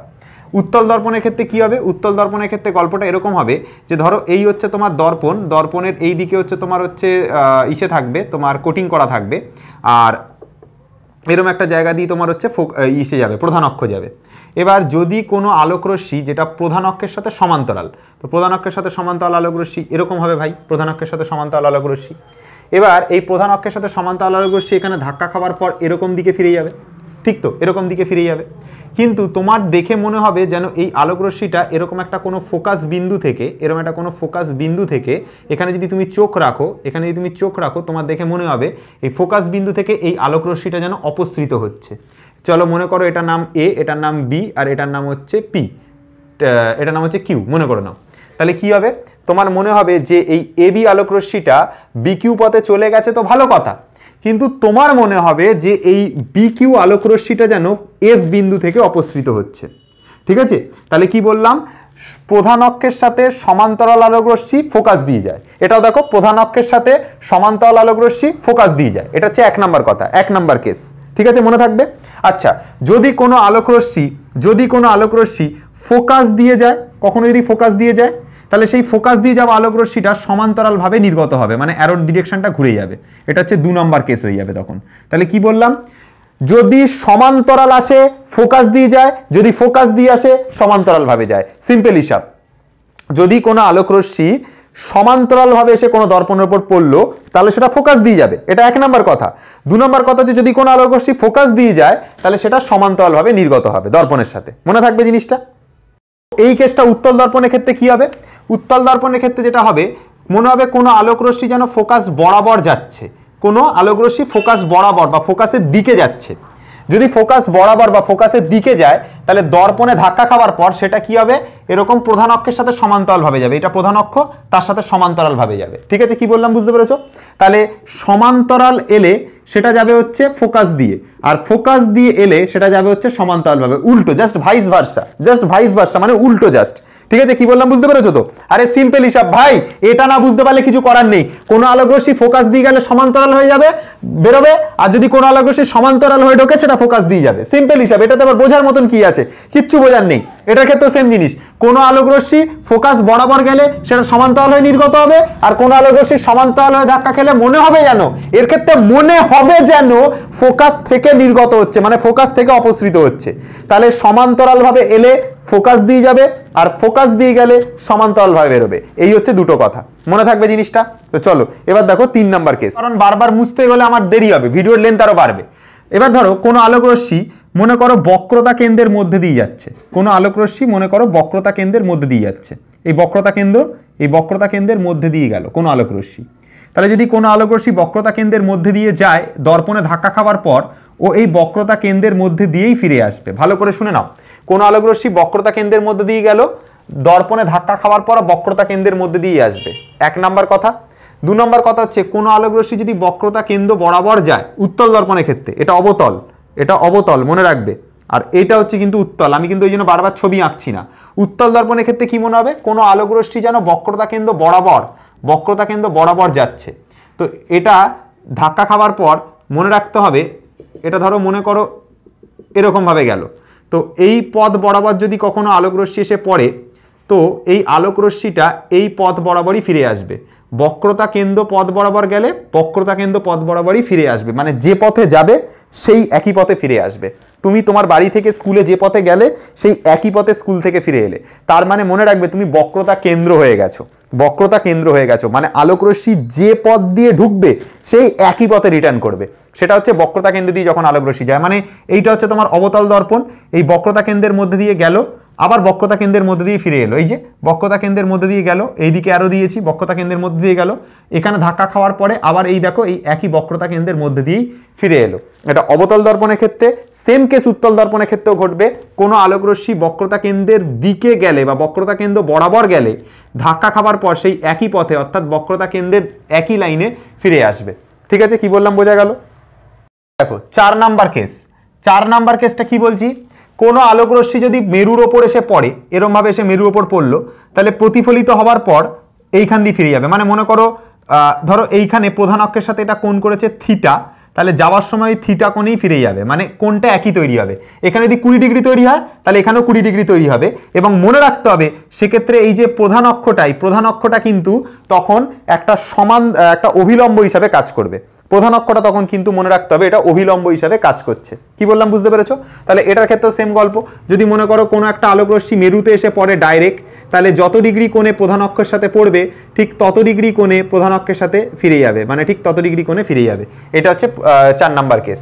তো এই 4টে কেস মনে রাখতে হবে, আর কিচ্ছু না, সহজ জিনিস। কি বললাম, সমান্তরাল ভাবে এলে ফোকাস দিয়ে যাবে, ফোকাস দিয়ে গেলে সমান্তরাল ভাবে বেরোবে। দুটো কেস হয়ে গেল। বক্রতা কেন্দ্র দিয়ে গেলে বক্রতা কেন্দ্র হয়ে ফিরে আসবে, সেটা দুটো দর্পণের ক্ষেত্রেই হবে। আর লাস্ট কেসটা কি বললাম, মেরুতে এসে যদি কোনো আলোকরশ্মি পড়ে সেটা প্রধান অক্ষের সাথে যত ডিগ্রি কোণে পড়বে ফেরার সময় একই ডিগ্রি কোণে ফিরবে। এটা হচ্ছে পরের কেস, মানে যত ডিগ্রি কোণে মেরুতে এসে আপতিত হবে তত ডিগ্রি কোণেই আবার রিটার্ন করবে। এটা হচ্ছে তোমার মেরুর সাথে যখন হবে তখন। তো এই ছিল 4টে কেস। তোমাকে রেখাচিত্র আঁকার নিয়ম, মানে যখন তুমি আলোকরশ্মি আঁকবে, একে যখন তুমি পরবর্তীকালে জিনিসগুলোকে যখন ব্যাখ্যা দেবো তখন মনে রাখতে হবে 4টে কেস কিন্তু মনে রাখতে হবে, যে সমান্তরালভাবে এলে ফোকাস দিয়ে যায়, ফোকাস দিয়ে গেলে সমান্তরালভাবে বেরোয়। দুটো কেস হলো, বক্রতা কেন্দ্র দিয়ে গেলে বক্রতা কেন্দ্র হয়েই আসে। 3টে কেস হলো। আর মেরুতে যত ডিগ্রি কোণে এসে পড়বে প্রধান অক্ষের সাথে ঠিক ফেরার সময় একই কোণ হয়ে ফিরবে। তো এই হচ্ছে তোমার 3টে থেকে 4টে কেস, যে 4টে কেস তোমাকে মনে রাখতে হবে। আবার দুটো ভেরি ভেরি ইম্পর্টেন্ট জিনিস, একটা হচ্ছে প্রান্তিক রশ্মি, যেটা অতটা ইম্পর্টেন্ট নয়, কিন্তু তারপরে যেটা রয়েছে অর্থাৎ উপাক্ষীয় রশ্মি খুব ইম্পর্টেন্ট। দেখো আমি যেটা পড়াচ্ছি এখানে তোমাদের এর বাইরে এক্সট্রা কিচ্ছু পড়তে হবে না, কিন্তু যেটুকু বলছি খালি মন দিয়ে শুনবে। দেখো ফার্স্ট আমি বলবো যেটা হচ্ছে প্রান্তিক রশ্মি বা অক্ষপ্রসারী রশ্মি। এটা কি জিনিস আগে একটুখানি বলে নিই। দেখো মনে করো তোমার এইটা হচ্ছে দর্পণ, ঠিক আছে, এটা হচ্ছে তোমার একটা অবতল দর্পণ যেটার বাইরের দিকে কোটিং করা, আর এই হচ্ছে তার প্রধান অক্ষ। এই প্রধান অক্ষের এই জায়গাটাতে পোল রয়েছে, মানে পি মেরু রয়েছে, এরম একটা জায়গাতে এফ ফোকাস রয়েছে, এরম একটা জায়গাতে সি মানে সেন্টার অফ কার্ভেচার রয়েছে। এখান থেকে একটা রশ্মি আঁকলাম খুব বড় কোণে, যেটা দর্পণের ওপর দর্পণের দুটো প্রান্তের দিকে গিয়ে পড়লো। দেখো প্রান্তিক রশ্মিটা বোঝবার জন্য কি বুঝতে হবে, যেসব রশ্মি গোলীয় দর্পণের মেরু থেকে দূরে পড়বে। মেরু কোন জায়গাটাতে, এখান থেকে দেখো দূরে পড়ছে, এটা এইখানে গিয়ে পড়ছে, এটা এখানে গিয়ে পড়ছে, একটা দর্পণের এই প্রান্তে পড়ছে আর একটা দর্পণের এই প্রান্তে পড়ছে। তাহলে দুটো রশ্মি দর্পণের দু প্রান্তে পড়ছে, একটা এই প্রান্তে একটা এই প্রান্তে, দুটো রশ্মি দর্পণের দু প্রান্তে পড়ছে। তাহলে যে রশ্মিগুলো মেরু থেকে দূরে পড়বে, এইখানে মেরু থেকে দেখো একটা রশ্মি ওপর দিকে পড়ছে, আর একটা রশ্মি দেখো এই মেরুর কাছে না পড়ে আর একটা রশ্মি এইখানে পড়ছে। তাহলে যে রশ্মি দুটো মেরুর কাছে পড়বে না, মেরু থেকে দূরের দিকে গিয়ে পড়বে, অর্থাৎ একটা দর্পণ যদি থাকে তার দুটো প্রান্তে গিয়ে পড়বে, দুটো প্রান্তে গিয়ে, একটা রশ্মি দেখো এই প্রান্তে পড়েছে, একটা রশ্মি দেখো এই প্রান্তের কাছে এসে পড়েছে, মানে প্রান্তের কাছাকাছি পড়বে কিন্তু মেরুর কাছে পড়বে না। এই মেরুর কাছে কখনো পড়বে না, দর্পণ থেকে দূরে, দর্পণের যে মেরু, মেরু থেকে দূরে গিয়ে পড়বে, দর্পণের মেরুর কাছে পড়বে না। তাহলে সেটাই বলেছি, যে রশ্মি দর্পণের মেরু থেকে দূরে পড়বে 1 নম্বর কথা, অর্থাৎ দর্পণের প্রান্তে পড়বে 2 নম্বর কথা, এবং 3 নম্বর কথা হচ্ছে প্রধান অক্ষের সাথে খুব বড় কোণ তৈরি করবে। মানে এইটা যদি আমাদের প্রধান অক্ষ হয়, এই লাইনটা যদি, এই ব্লু কালি দিয়ে আঁকা লাইনটা যদি প্রধান অক্ষ হয়, এখানের যে কোণটা হবে আর এখানের যে কোণটা হবে, এই কোণটা কিন্তু এই কোণটার এই কোণটা অনেক বড় কোণ হবে। এই কোণটা কি হবে? এই দুটো কোণই মনে রাখতে হবে বড় কোণ হবে, বড় কোণ হবে, ঠিক আছে, বড় কোণ হবে। তো এইটা মনে রাখতে হবে। এটা হচ্ছে উপাক্ষীয় রশ্মি। তাহলে কি বলো, উপাক্ষীয় রশ্মি দুটো দর্পণের দুটো প্রান্তে গিয়ে পড়ছে, মেরুর কাছে পড়ছে না, এবং এইটা যেটা প্রধান অক্ষ তার সাথে দেখো বড় কোণ তৈরি করেছে, এখানেও একটা বড় কোণ, এখানেও একটা বড় কোণ তৈরি করেছে। তাহলে বোঝা গেল, তাহলে দর্পণের থেকে মানে প্রধান অক্ষের সাথে বড় কোণ তৈরি করবে, মেরুর কাছে পড়বে না, দর্পণের দুটো প্রান্তে গিয়ে পড়বে। এটা হচ্ছে তোমাদের কি প্রান্তিক রশ্মি বা অক্ষাপসারী রশ্মি, অক্ষাপসারী রশ্মি বা প্রান্তিক রশ্মি। আর একটা হচ্ছে উপাক্ষীয় রশ্মি। উপাক্ষীয় রশ্মিটা কি?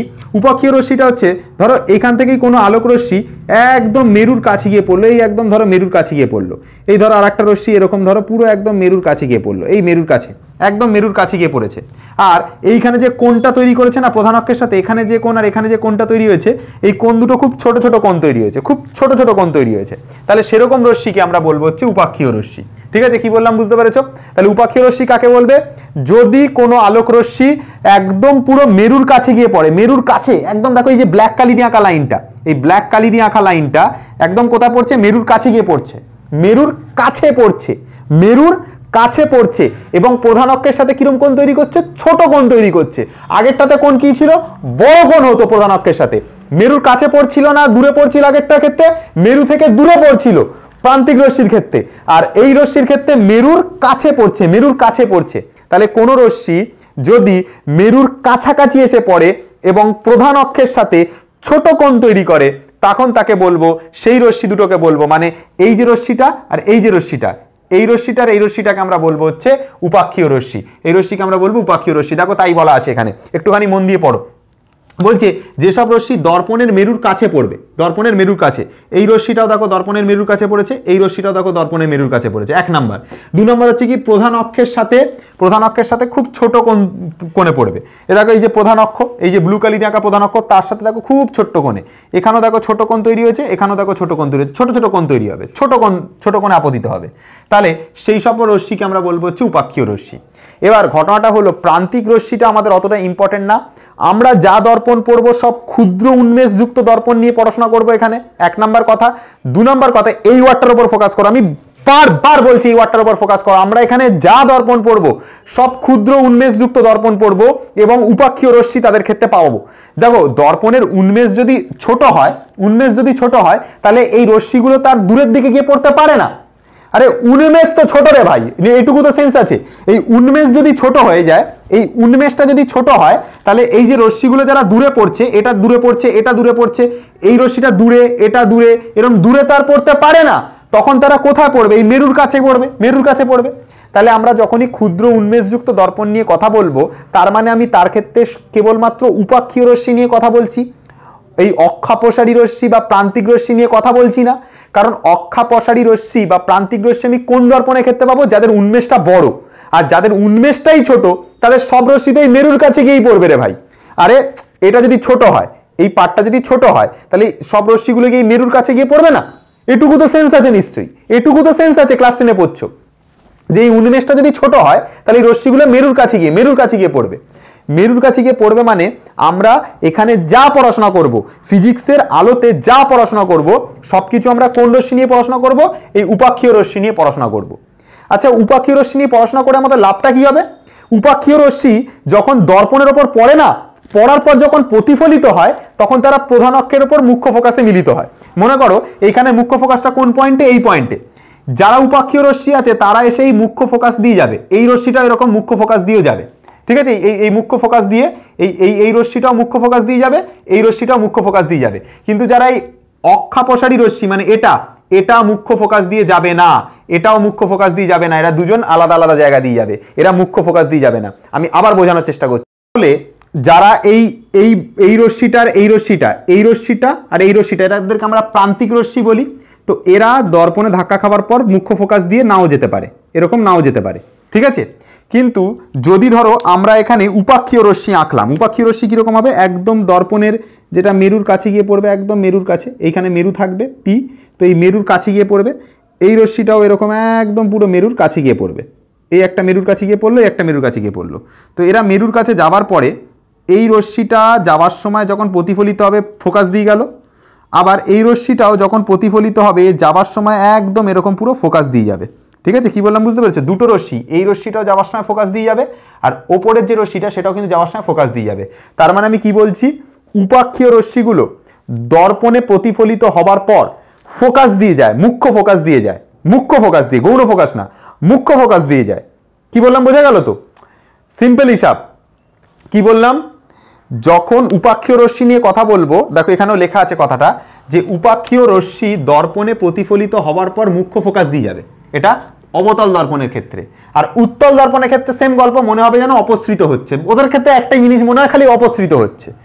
আর যেটা অউপাক্ষীয় রশ্মি হবে সেটা এই নিয়ম মানে না, এই নিয়ম মানে না, মানে এরা ফোকাস দিয়ে যেতেও পারে নাও যেতে পারে, ঠিক আছে, জেনারেলি যায় না, ঠিক আছে। তাহলে যারা অউপাক্ষীয় রশ্মি হবে তারা ফোকাস দিয়ে যাবে না, যারা উপাক্ষীয় রশ্মি হবে তারা মুখ্য ফোকাস দিয়ে যাবে। আর মুখ্য ফোকাস দিয়ে গেলে আমাদের মেজারমেন্টে বলো বা যে কোনো জিনিসে বলো আমরা নানা রকমের সুবিধা পাবো। আমরা কি করব, আমরা এখানে যা দর্পণ নিয়ে কাজ করব, আমরা এই ফিজিক্সের আলোর চ্যাপ্টারে যা দর্পণ নিয়ে কাজ করব সবকিছু মনে রাখবে ক্ষুদ্র উন্মেষযুক্ত দর্পণ হবে। এবার ক্ষুদ্র উন্মেষযুক্ত দর্পণ ছাড়াও বৃহৎ উন্মেষযুক্ত কেন হবে না তোমাদের মনে প্রশ্ন যাচ্ছে, তো এই প্রশ্নের উত্তর তোমরা ক্লাস 12-এ গিয়ে পাবে, ঠিক আছে। তো ক্লাস 12-এ এখন তো পড়ছো না, ফলে বেশি হাইফাই কনসেপ্টে আমি যাব না। ওখানে দেখবে আমরা এখানে কি জানি, আমরা এখানে জানি যে এফ ইজিক্যাল টু আমাদের হয় কি, এফ ইজিক্যাল টু হয় হচ্ছে r/2, ঠিক আছে। কিন্তু ওখানে গিয়ে দেখবো এফ ইজিক্যাল টু হয় r/2 sec থিটা পাবো, এরকম একটা ইকুয়েশন পাবো ওখানে ক্লাস 12-এ। এটা হচ্ছে ক্লাস 12-এর ইকুয়েশন, এটা হচ্ছে ক্লাস 12-এর ইকুয়েশন, এই ইকুয়েশনটা এইভাবে রিপ্রেজেন্ট করা হবে। আর ক্লাস 10-এ এটা হচ্ছে ক্লাস 10-এর ইকুয়েশন, এটা হচ্ছে ক্লাস 12-এর ইকুয়েশন। ফলে মানে বুঝতে পারছো, এইখানে এই ক্লাসে যখন এসে আমরা ইকুয়েশন শিখবো সেখানে আরো অনেক হাইফাই জিনিস আছে। সেখানে কেন আমরা উন্মেষটা ছোট উন্মেষ নিচ্ছি না, মানে কেন আমরা ছোট উন্মেষ নিচ্ছি, বড় উন্মেষ কেন নিচ্ছি না, সে তার ডিটেলস এক্সপ্লেনেশন আমরা ক্লাস 12-এ এসে পাবো। তাই জন্য আমি এইখানে এই জিনিসটা নিয়ে কোনো ব্যাখ্যা দেবো না আমি তোমাদেরকে। এটা তুমি যখন ক্লাস 12-এ পড়বে আমার চ্যানেলেই এটার উপর ভিডিও আসবে, কেন আমরা দর্পণের ক্ষেত্রে ক্ষুদ্র উন্মেষ আমরা নিই আর বড় উন্মেষ কেন নিই না, ঠিক আছে। কি বললাম বুঝতে পেরেছো? এটা ক্লাস 12-এর এক্সপ্লেনেশন। সেখানের f is equal to r-r/2 sec theta equation আসবে ক্লাস 12-এ, আর এখানের equation f is equal two r/2 আসবে। ব্যাপারটা বুঝতে পারছো তো? এই ইকুয়েশনটা তৈরি হবে সামনের বছর গিয়ে, মানে ক্লাস 12-এ গিয়ে যখন তোমরা ক্লাস 12-এ পড়বে, সেখানে আমরা জানবো যে অ্যাকচুয়ালি কেন আমরা বৃহৎ উন্মেষ নিচ্ছি না। তো ওইটা আমাদের কোনো এখানের কোনো ডিসকাশনের বিষয় না, আমি এখানে কোনো ডিসকাশনই করবো না, ঠিক আছে। আমি ওটা ক্লাস 12-এ ডিসকাশন করবো, বেকার টাইম নষ্ট করবো না। এবং ওটা ডিসকাশন করতে গেলে আমাকে এখন ত্রিকোণমিতির কনসেপ্ট নিয়ে ভালো করে ডিটেলসে তোমাকে এক্সপ্লেনেশনটা দিতে হবে, কোনো দরকার নেই এখন এই সমস্ত জিনিসে যাবার। একটা জিনিস খালি মনে রেখো, একটা জিনিস খালি ঠান্ডা মাথায় রেখো, এখানে আমরা যে দর্পণ নিয়ে কাজ করব তারা ক্ষুদ্র উন্মেষযুক্ত দর্পণ হবে 1 নাম্বার, এবং তাদের ক্ষেত্রে দর্পণের উন্মেষ যদি ক্ষুদ্র হয় তাহলে অটোমেটিক্যালি সিম্পল হিসাব ভাই, এই উন্মেষটা ছোট হয়ে যাচ্ছে, তার মানে সব রশ্মি উপাক্ষীয় রশ্মি হবে, এখানে কোনো প্রান্তিক রশ্মির কোনো গল্প নেই। এখানে যা রশ্মি নিয়ে কাজ করব সব উপাক্ষীয় রশ্মি, 1 নাম্বার কথা হচ্ছে এখানে সব উপাক্ষীয় রশ্মি হবে এবং দর্পণের উন্মেষটা ছোট হবে। এই দুটো কথা হচ্ছে এখানে মনে রাখতে হবে। তাহলে উপাক্ষীয় রশ্মি হলে সুবিধা কি, যে রশ্মিগুলো এই দর্পণে গিয়ে যখন প্রতিফলিত হচ্ছে, প্রতিফলিত হওয়ার পর এরা কোথায় দিয়ে মিলিত হয়, এরা প্রতিফলিত হওয়ার পরে কোন পয়েন্টে মিলিত হয়, ফোকাস দিয়ে, মুখ্য ফোকাস দিয়ে যায়। কোন রশ্মিগুলো যায়, উপাক্ষীয় রশ্মিগুলো যায়। আর আগের যে রশ্মিটা আমি পড়েছিলাম এই প্রান্তিক রশ্মিগুলো, এগুলো অক্ষপ্রসারী রশ্মিগুলো ফোকাস দিয়ে যায় না, এই নিয়মটা মানে না। বোঝা গেল কি বললাম? তাহলে আমরা যা দর্পণ নিয়ে কাজ করব ক্ষুদ্র উন্মেষযুক্ত দর্পণ এবং উপাক্ষীয় রশ্মি নিয়ে কাজ করব, মাথা থাকবে জিনিসটা। তো এই হলো তোমাদের উপাক্ষীয় রশ্মি এবং উপাক্ষীয় রশ্মি কেন আমরা নিচ্ছি তার কারণটা এই যে স্টার মেরে এইখান থেকে উপাক্ষীয় রশ্মি দর্পণে প্রতিফলিত হওয়ার পর মুখ্য ফোকাস বিন্দু দিয়ে যায়, এবং এটা অবতল দর্পণের ক্ষেত্রে, আর উত্তল দর্পণের ক্ষেত্রে মনে হবে যেন ওই মুখ্য ফোকাস দিয়ে অপসৃত হচ্ছে। তাহলে এই জন্য আমরা উপাক্ষীয় রশ্মি নেবো, এবং অউপাক্ষীয় রশ্মিটা হচ্ছে তোমার এই নিয়মটা মানে না, সেই জন্য অউপাক্ষীয় রশ্মি নেব না, বা অক্ষাপসারী রশ্মি বা প্রান্তিক রশ্মিটাও আমরা নেব না এটার জন্য, ঠিক আছে, কি বললাম বুঝতে পেরেছো? তাহলে এই জিনিসটা কিন্তু তোমাদেরকে একটুখানি মাথার মধ্যে রাখতে হবে, ঠিক আছে, যে দর্পণের উন্মেষ ছোট হবে এবং এখানে যা কাজ আমরা করব সব উপাক্ষীয় রশ্মি নিয়ে কাজ করব, এটুকু মাথা থাকবে। এবং উপাক্ষীয় রশ্মি দর্পণে প্রতিফলিত হওয়ার পর কোন পয়েন্ট দিয়ে যায়? দর্পণের মুখ্য ফোকাস দিয়ে যায়। উপাক্ষীয় রশ্মি প্রধান অক্ষের সাথে ছোট কোণ করে না বড় কোণ করে? ছোট কোণ করে। উপাক্ষীয় রশ্মি মেরুর কাছাকাছি পড়ে না মেরুর দূরে পড়ে? মেরুর কাছাকাছি পড়ে। এটা মনে থাকবে, এই 3-4 পয়েন্ট, সিম্পল হিসাব। 1 নম্বর কথা হচ্ছে উপাক্ষীয় রশ্মি মেরুর কাছে পড়ে। 2 নম্বর কথা হচ্ছে প্রধান অক্ষের সাথে ছোট কোণ করে। আর 3 নম্বর কথা কি বললাম, যে এরা দর্পণে প্রতিফলিত হওয়ার পর মুখ্য ফোকাস দিয়ে যায়। 3টে কথা, এই 3টে কথা মনে রাখলেই তোমার কাজ শেষ। মনে থাকবে আশা করছি, এইটুকু জিনিস তোমার কাছে মনে থাকবে। যদি মনে না থাকে 2-3 বার ভিডিওটা দেখো, আশা করি মনে থাকবে। আমি গ্যারান্টি দিয়ে বলছি, যা পড়িয়েছি তোমাদের আশা করি মনে থাকবে। একদম সহজ সরল ভাষায় বলছি, আশা করি তোমাদের মনে থাকবে। ঠিক আছে, তো চলো এবার নেক্সট জিনিসে আসি। পয়েন্ট মিস করে গেছি, সেটা তোমরা একটুখানি খাতার মধ্যে লিখে নিও, যে যেখানটাতে আমরা গৌণ ফোকাস পড়েছিলাম না, গৌণ ফোকাস, সেখানে এই পয়েন্টটা লিখে নিও যে গৌণ ফোকাসের সংখ্যা অসীম হয়। কার ক্ষেত্রে? যে কোনো গোলীয় দর্পণের ক্ষেত্রে। গৌণ ফোকাসের সংখ্যা ওই ফোকাস তলে এসে যে পয়েন্টটা মিলছিল, দুটো আলোকরশ্মি যখন ফোকাস তলে মিট করছিল, সেটাকে আমরা গৌণ ফোকাস বলি। আর এই গৌণ ফোকাসের সংখ্যা কটা হতে পারে? অসীম হতে পারে। কিন্তু মুখ্য ফোকাসের সংখ্যা কটা হবে? একটাই হবে। মুখ্য ফোকাসের সংখ্যা একটাই হবে। আর যেটা হচ্ছে গৌণ ফোকাসের সংখ্যা, সেটা অসীম সংখ্যক হতে পারে যে কোনো দর্পণের ক্ষেত্রে। তাহলে এটা মনে রাখতে হবে, এটা হচ্ছে গোলীয় দর্পণের ক্ষেত্রে গৌণ ফোকাসের সংখ্যা অসীম হয়, আর যেটা মুখ্য ফোকাসের সংখ্যা সেটা কটা হয়? একটা হয়। এগুলো কিন্তু শর্ট কোশ্চেনে আসে। আমি এখানে পড়বো যে দুটো জিনিস পড়বো, ঠিক আছে, যেটা হচ্ছে আলোর প্রতিফলনের সূত্র। তোমরা এটা খাতার মধ্যে হেডিং লাগাবে, আমি দুটো ল লিখে রেখেছি, ফার্স্ট ল এবং সেকেন্ড ল। আমি আর লিখলাম না আলাদা করে, এটা জেনারেলি ক্লাস 8-এর জিনিস। তো ক্লাস 10-এ তোমাদেরকে এর পরে যে জিনিসটা আমি পড়াবো, সেটার জন্য এই কনসেপ্টটা থাকাটা জরুরি, এই জন্য আমি এই জিনিসটা পড়াচ্ছি। দেখো, তোমাকে এখানে বলতে হবে যে 1 নম্বর কথা, আপতিত রশ্মি এবং প্রতিফলিত রশ্মি আপতন বিন্দুতে আঁকা অভিলম্ব একই সমতলে থাকে। এটার মানেটা কি দেখো, ভালো করে বোঝানোর চেষ্টা করছি। মনে করো এটা একটা কোনো সমতল দর্পণ, এখানে একটা কোনো আলোক রশ্মি এসে আপতিত হয়েছে, আর এখান থেকে কোনো একটা আলোক রশ্মি এরকম প্রতিফলিত হয়েছে। তাহলে এটা হলো আপতিত রশ্মি, নাম দিলাম মনে করো এ বি, আর বি থেকে এই সিটা হচ্ছে A B R B C. A beta হচ্ছে আপতিত রশ্মি, বিসিটা হচ্ছে কি? প্রতিফলিত রশ্মি। আর এখানে যে আমি অভিলম্ব আঁকবো, এখানে যদি আমি কোনো একটা অভিলম্ব আঁকি, মনে করো এন অভিলম্ব আঁকলাম, বি এন অভিলম্ব আঁকলাম। তাহলে কি বলতে চাইছে, যে আপতিত রশ্মি, প্রতিফলিত রশ্মি এবং এই আপতন বিন্দুতে আঁকা অভিলম্ব এরা একই প্লেনের মধ্যে থাকবে, একই প্লেনের মধ্যে, একটাই তলের মধ্যে থাকবে। মানে আমি দেখো এদেরকে বোর্ডের মধ্যে আঁকতেই পেরে গেছি। একটা যে তল, এই একটা যে বোর্ড, এর মধ্যে না আঁকতে পেরে গেছি। এর কোনো পিকচার দেখে মনে হচ্ছে না 3D পিকচার, যে বাইরের দিকে বেরিয়ে আসছে বা এই তলের মধ্যে ধরছে না, এরকম কিন্তু কোনো কেস হচ্ছে না। যেরকম দেখো, আমি যদি একটা এখানে আয়তঘন আঁকি, এখানে যদি আমি একটা কোনো আয়তঘন আঁকি, এটা কিন্তু একটা 3D পিকচার, এটা কিন্তু একটা 3D পিকচার। দেখো এর এই যে ওপরের তলটা দেখলে মনে হচ্ছে যেন এটা যেন বাইরের দিকে বেরিয়ে আসছে। এই বোর্ডের তলের মধ্যেই গোটা আয়তঘনটা কিন্তু আঁকতে পেরেছি, কিন্তু ধরছে না। কিন্তু দেখো এই তলটা কিন্তু বাইরের দিকে বেরিয়ে আসছে, একটা ফিগার মনে হচ্ছে না বাইরের দিকে বেরিয়ে আসছে। এই এই এই ফিলটা নাও, এখানে ফিজিক্সে জাস্ট খালি ফিল নিতে হবে। কিন্তু মনে কি হচ্ছে দেখো, এই যে তলটা যেন এটা বাইরের দিকে বেরিয়ে আসছে, এই যে ফিলটা, এটা কিন্তু কার ক্ষেত্রে হয়? যখন কোনো 3D পিকচার থাকে। আর এটা হচ্ছে কি বলছে, এই যে আপতিত রশ্মি, প্রতিফলিত রশ্মি, আপতন বিন্দুতে যে অভিলম্ব আঁকা হয়েছে, এরা একই প্লেনের মধ্যে ধরে যাবে, একই প্লেনের মধ্যে ধরে যাবে। কোনো পিকচারটা দেখে মনে হবে না যেন বাইরের দিকে বেরিয়ে আসছে, এরকম কিছু মনে হবে না। ঠিক আছে, কি বললাম বুঝতে পেরেছো তো? তাহলে সিম্পল হিসাব, আপতিত রশ্মি, প্রতিফলিত রশ্মি আর আপতন বিন্দুতে আঁকা অভিলম্ব এরা একই প্লেনে বা একই সমতলে থাকবে। এটা হচ্ছে 1 নম্বর কথা। 2 নম্বর কথা কি বলছে, আপতন কোণ, যেটা অভিলম্বের সাথে কোণ মাপতে হয় সবসময়। কোণ বলছে মানে কার সাথে মাপবো? অভিলম্বের সাথে। তাহলে আপতন কোণ, আর এইখানে যেটা প্রতিফলন কোণ, আবার এইখানে অভিলম্বের সাথে কোণ মাপবো, অভিলম্বের সাথে কোণ মাপবো। এটাকে আই দিয়ে লিখবো, ইনসিডেন্ট রে মানে আপতন কোণ, আর এটা হচ্ছে রিফ্লেকশন রে, ওই জন্য আর দিয়ে লিখবো। তাহলে আপতন কোণ যেটা এইটা, আর রিফ্লেকশন রে যেটা আর, সেটা হচ্ছে এই দিকের কোণটা, যেটা হচ্ছে অভিলম্বের সাথেই। এই অভিলম্বের সাথেই আর মেজার করতে হবে, এই অভিলম্বের সাথেই আইটাকে মেজার করতে হবে। তাহলে আপতন কোণ আর প্রতিফলন কোণ সমান হবে। মানে আই ইকুয়াল টু আর হবে, এইটা হবে সিম্পল হিসাব। এইখানে যত ডিগ্রি কোণ তৈরি হবে এখানেও তত ডিগ্রি কোণ তৈরি হবে। এখানে যদি 20 ডিগ্রি কোণ তৈরি হয় তাহলে এখানেও 20 ডিগ্রি কোণ তৈরি হবে। এখানে যদি 30 ডিগ্রি তৈরি হয় তাহলে এখানেও 30 ডিগ্রি কোণ তৈরি হবে। সিম্পল হিসাব। আপতন কোণ আর প্রতিফলন কোণ সমান হবে, দুটো ল আছে, আপতন কোণ আর প্রতিফলন কোণ সমান হবে, এই লটাই তোমার কাজে লাগবে। আর একটা জিনিস কি বললাম, আপতিত রশ্মি, এটা আপতিত রশ্মি, এটা প্রতিফলিত রশ্মি, আর এই আপতন বিন্দুতে আঁকা অভিলম্ব এই বিএনটা এরা একই সমতলে থাকবে। তোমার লাগবে কোন লটা, তোমার লাগবে সেকেন্ড লটা, যেটা দিয়ে আমি একটু পরে r = 2f এর প্রমাণটা করব। তাহলে বুঝতে পারলে, তাহলে আপতন কোণ আর প্রতিফলন কোণ এরা সমান হবে। আপতিত রশ্মি, ঠিক আছে, প্রতিফলিত রশ্মি আর আপতন বিন্দুতে আঁকা অভিলম্ব এরা একই সমতলে থাকবে। তো এই হচ্ছে তিনটে, এই হচ্ছে তোমার দুটো মানে সূত্র, যে দুটো সূত্র তোমার কিন্তু খুব কাজে লাগবে। ঠিক আছে, কি বললাম বোঝা গেল?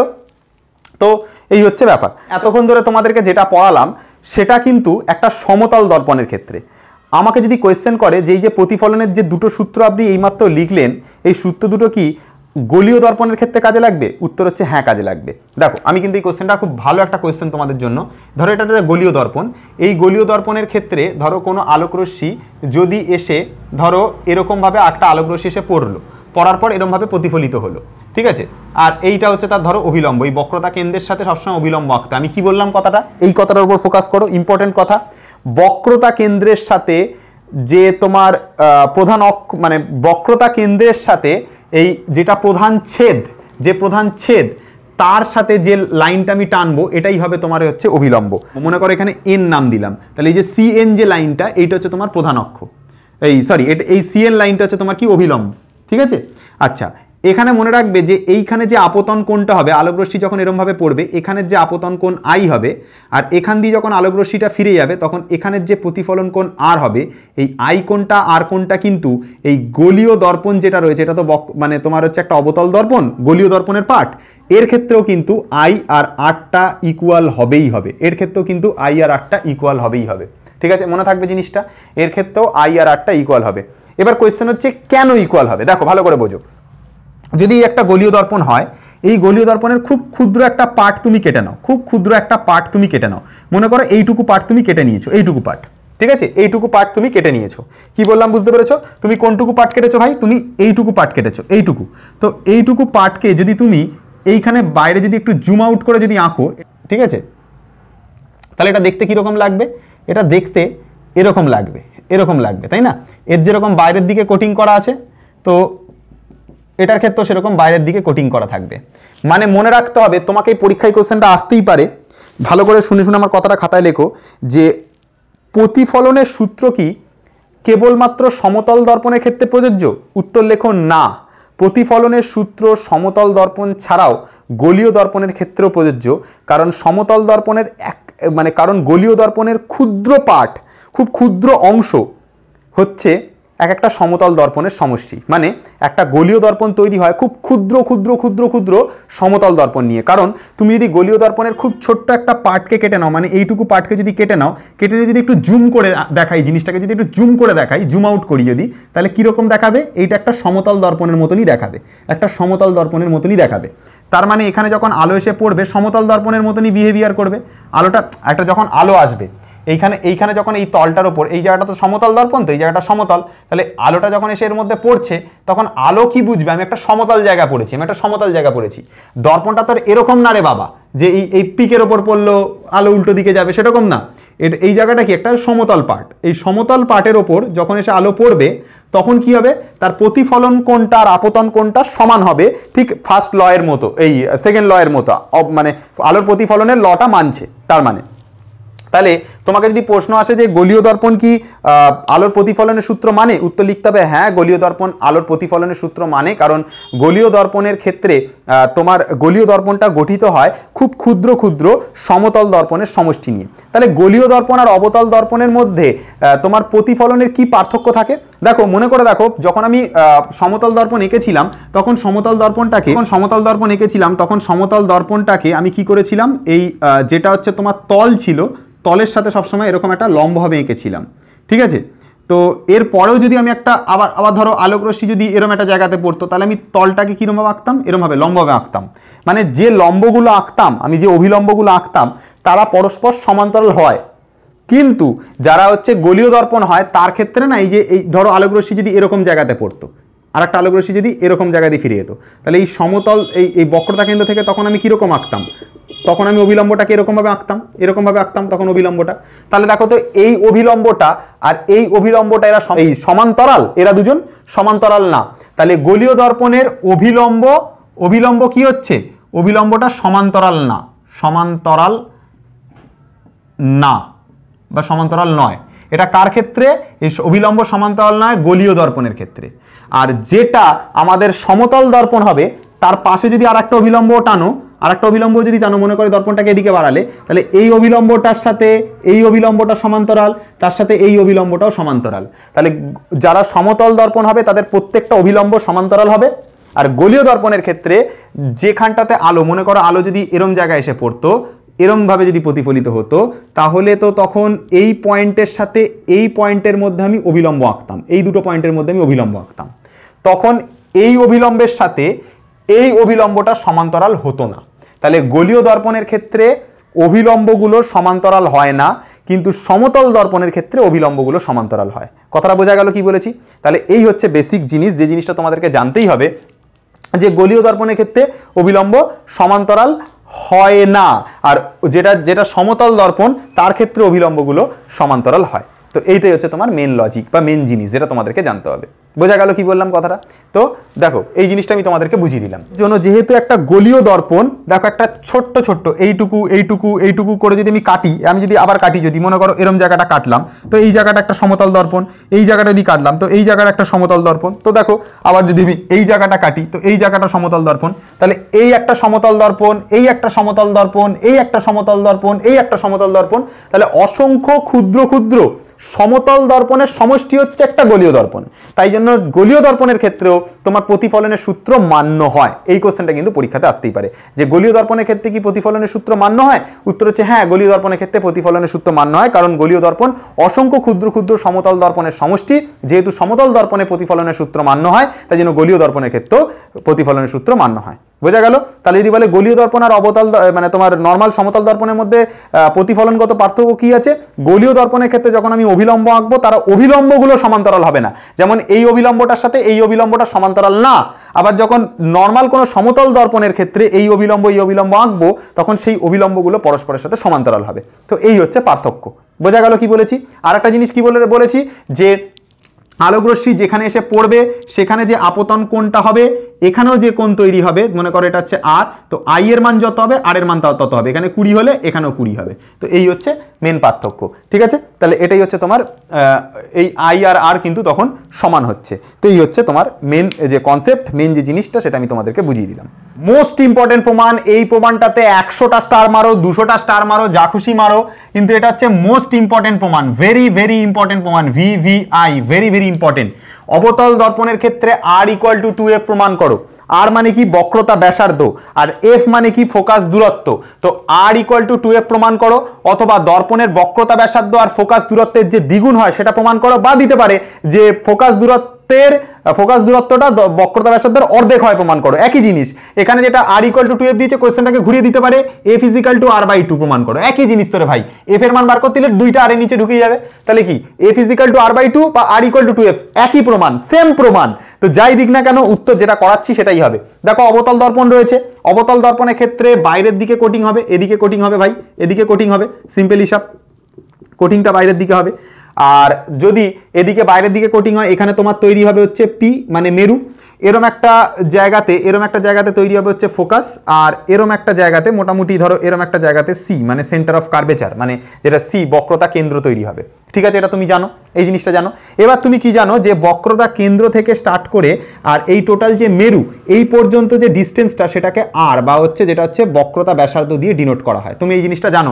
এটা কিন্তু যারা বলছো যে স্যার আমি জানি না এটা কোথা দিয়ে এলো কি এলো, তাহলে আমি তাদেরকে বলবো যে আমার যেটা পার্ট 1 এর ভিডিও আছে, ওই পার্ট 2 যে ভিডিওটা আছে, পার্ট 2 ভিডিওটা দেখো, আলোর ওপর পার্ট 2 যে ভিডিওটা আছে, সেই পার্ট 2 ভিডিওটা দেখো, সেটা দেখলেই বুঝতে পারবে যে বক্রতা কেন্দ্র থেকে মেরু পর্যন্ত যে ডিস্টেন্সটা, ওইটাকে আমরা স্মল আর দিয়ে ডিনোট করি। এই স্মল আরটাকে আমরা বক্রতা ব্যাসার্ধ বলে চিনি, বক্রতা ব্যাসার্ধ।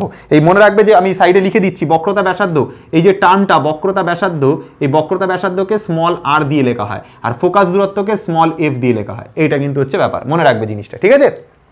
তাহলে বক্রতা কেন্দ্র থেকে এই পি পর্যন্ত যে ডিস্টেন্স এটাকে আমরা স্মল আর দিয়ে রিপ্রেজেন্ট করি। আর এখানে যেটা ফোকাস রয়েছে এই ফোকাস থেকে যেটা হচ্ছে তোমার মেরু পর্যন্ত যে ডিস্টেন্স, এই মেরু পর্যন্ত যে ডিস্টেন্স, এই ডিস্টেন্সটাকে আমরা কি দিয়ে লিখি? এই ডিস্টেন্সটাকে আমরা স্মল এফ দিয়ে লিখি। এই ডিস্টেন্সটাকে আমরা স্মল এফ দিয়ে লিখি, ঠিক আছে? তাহলে ফোকাস থেকে মেরু পর্যন্ত ডিস্টেন্সটাকে ফোকাস দূরত্ব বলে, স্মল এফ দিয়ে লিখি, যেটা আজকেই পড়িয়েছি। আর বক্রতা কেন্দ্র থেকে মেরু পর্যন্ত ডিস্টেন্সটাকে স্মল আর দিয়ে লিখি, যেটা এর আগে পড়িয়েছি, ঠিক আছে? পার্ট নাম্বার 2 তে দেখে নিও ভালো করে। আচ্ছা, এবার মনে করো কোনো আলোকরশ্মি, যে আলোকরশ্মিটা হচ্ছে এইটা প্রধান অক্ষ রয়েছে, তার সাথে কোনো সমান্তরাল আলোকরশ্মি এসে এরকমভাবে পড়েছে, সমান্তরাল আলোকরশ্মি এই দর্পণের ওপর এসে পড়েছে। তা আমি শিখেছি আজকের ভিডিওতেই শিখেছি, যদি কোনো আলোকরশ্মি সমান্তরালভাবে পড়ে তাহলে সেই আলোকরশ্মিটা দর্পণের ফোকাস দিয়ে যায়। তাহলে ভালো কথা, তাহলে এই আলোকরশ্মিটা কোথা দিয়ে যাবে ভাই? আলোকরশ্মিটা যাবে দর্পণের ফোকাসটা দিয়ে যাবে, এই দর্পণের এই যে ফোকাস, এই ফোকাস দিয়ে চলে যাবে, এরকম ফোকাস দিয়ে বেরিয়ে যাবে। তাহলে ধরলাম এই আলোকরশ্মিটা হচ্ছে এ, এখানে হচ্ছে বি, আর এখানে হচ্ছে তোমার ডি। তাহলে এ বি আলোকরশ্মি দর্পণের, এই কথাগুলো লিখবে, আমি কিন্তু লিখিনি, তোমরা লিখবে যে ধরা যাক প্রধান অক্ষের সাথে সমান্তরাল আলোকরশ্মি এ বি দর্পণের ওপর আপতিত হওয়ার পর, বি বিন্দুতে আপতিত হওয়ার পর প্রতিফলিত হয়ে বিডি পথে চলে যায়, বিডি পথে চলে যায়, বিডি পথে চলে যায়, এটা কিন্তু লিখবে খাতার মধ্যে।